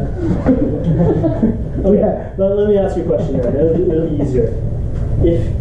Who here would be interested in a 60-minute complimentary consultation with our advisory team? Basically, if you're interested, raise your hand. And for those people, could you please come up and we're just going to write your name up on the board? Okay? It's an old school iPad. Yeah. I was supposed to pass around an iPad, supposed to sign in. But if you're interested, please come up and then we'll just write down your details. Cool? So sorry, can you raise your hands? Oh, so it's yeah. So what we do there is we largely kind of figure out where you're at, where you want to go, and help you build a plan to get there. And so we'll reach out to you, schedule some time, and we'll figure out when we can meet up with you guys. Next. Okay, so I think we're gonna. After this, you'll get an email. Have a really quick survey. If you could please take. It's only 3 questions, so if you could please take just a quick minute to answer them. The biggest one though is what do you guys want to learn about? The whole purpose of this was to create community, and we need input from the community. Like if you guys want accountants in here, you want paralegals in here. We've got a mortgage advisor coming in next month. He's the owner and founder of Vine Group, which is one of the most successful mortgage brokerages in Canada. We'll talk about him next. No, but like just to expand on what Ming said, like I said before, this meetup isn't about us; it's about you. So if you want to take something away from this, let us know. Let us know who you want in here to speak. Let us know the content that you want to see. Tell us if the stuff's too basic, if you want more advanced, or if it's too advanced, you want more basic. Right? Tell us that. Okay, next. So the next one, next month, it's Wednesday. Normally we hold these on Thursdays, but we're switching it to Wednesday for the next little while. Wednesday, February 20th, we're going to do an advanced morning mortgage planning session. So on the meetup, I actually created a poll. And I asked, what do you want to learn about? Same thing I just asked. And 9 people responded, and 8 of them said they want advanced mortgage planning. So to me, advanced mortgage planning, this is not the fluffy generic crap that you get where they're like, oh yeah, bond yields are going up, and yeah, this is gonna. I don't know what mortgage planning session is. Screw all that. This is going to be an advanced mortgage planning session. So the idea is this is going to be literally like an individualized consultation, right? So I want 3 volunteers. We can anonymize if you want, but I want email me. We're going to do real life case studies. So like actual underwriting. It's basically real underwriting, right? So this is not like, oh, I think in your scenario this should work. No, this is going to be like, hey, I've analyzed your scenario already. I've taken a look at your documents. There's no surprises. I already see your T1 and I see your income and everything else. And this should be a proper solution for you, right? So David Gonzalez is coming in here. He said he's going to do a straightforward one. So someone who's salaried, buying their first property. Very straightforward. Small portfolio, 3 to 5 properties, looking to grow your portfolio, but you're hitting the financing wall. This is probably going to be 80% of you guys, or maybe 50% of you guys. And he wants a complex scenario: 10 plus properties, self-employed or commissionable income, sales income. You've got corporations, you've got dividends to deal with, gross income versus net income, and we're talking B lenders. Things like that. So basically, it's Matt. Or Jason. Actually, if you don't volunteers who falls into the scenario, he'll probably do me as a scenario. So, but I'd rather that he focuses on you guys. I already know what he's going to say about me because I've had these consultations with him already. However, I'd rather one of you guys. I don't know if you appreciate what this is going to mean. This is going to be an awesome opportunity for you to have mortgage planning, like a mortgage portfolio planning, and to understand what your next steps are. If you have an advisory session with us, the first thing we say is go see how much you can qualify for mortgage. If you can't qualify for mortgage, we can't help you. So take advantage of this next month. Yeah. It's We think you guys can do this, and we think we can, right? So I sound like Home Depot. Yeah. We want to be the eraser in your life. Yeah.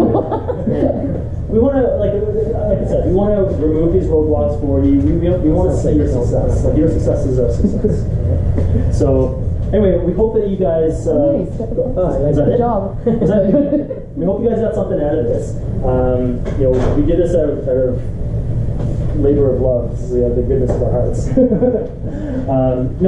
But we really truly believe that real estate has the power to transform people's lives. Like it does have that kind of transformative power.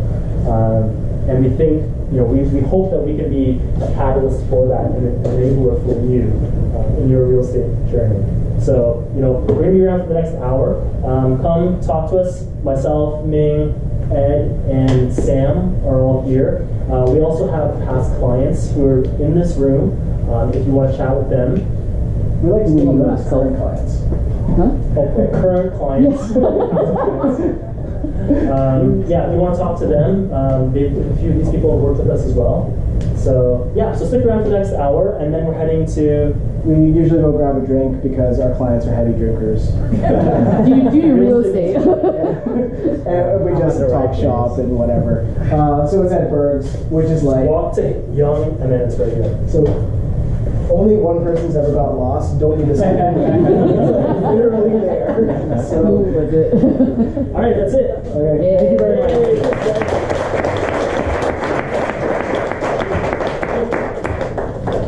So, how do you guys feel? Is that good? Yeah. Is it bullshit?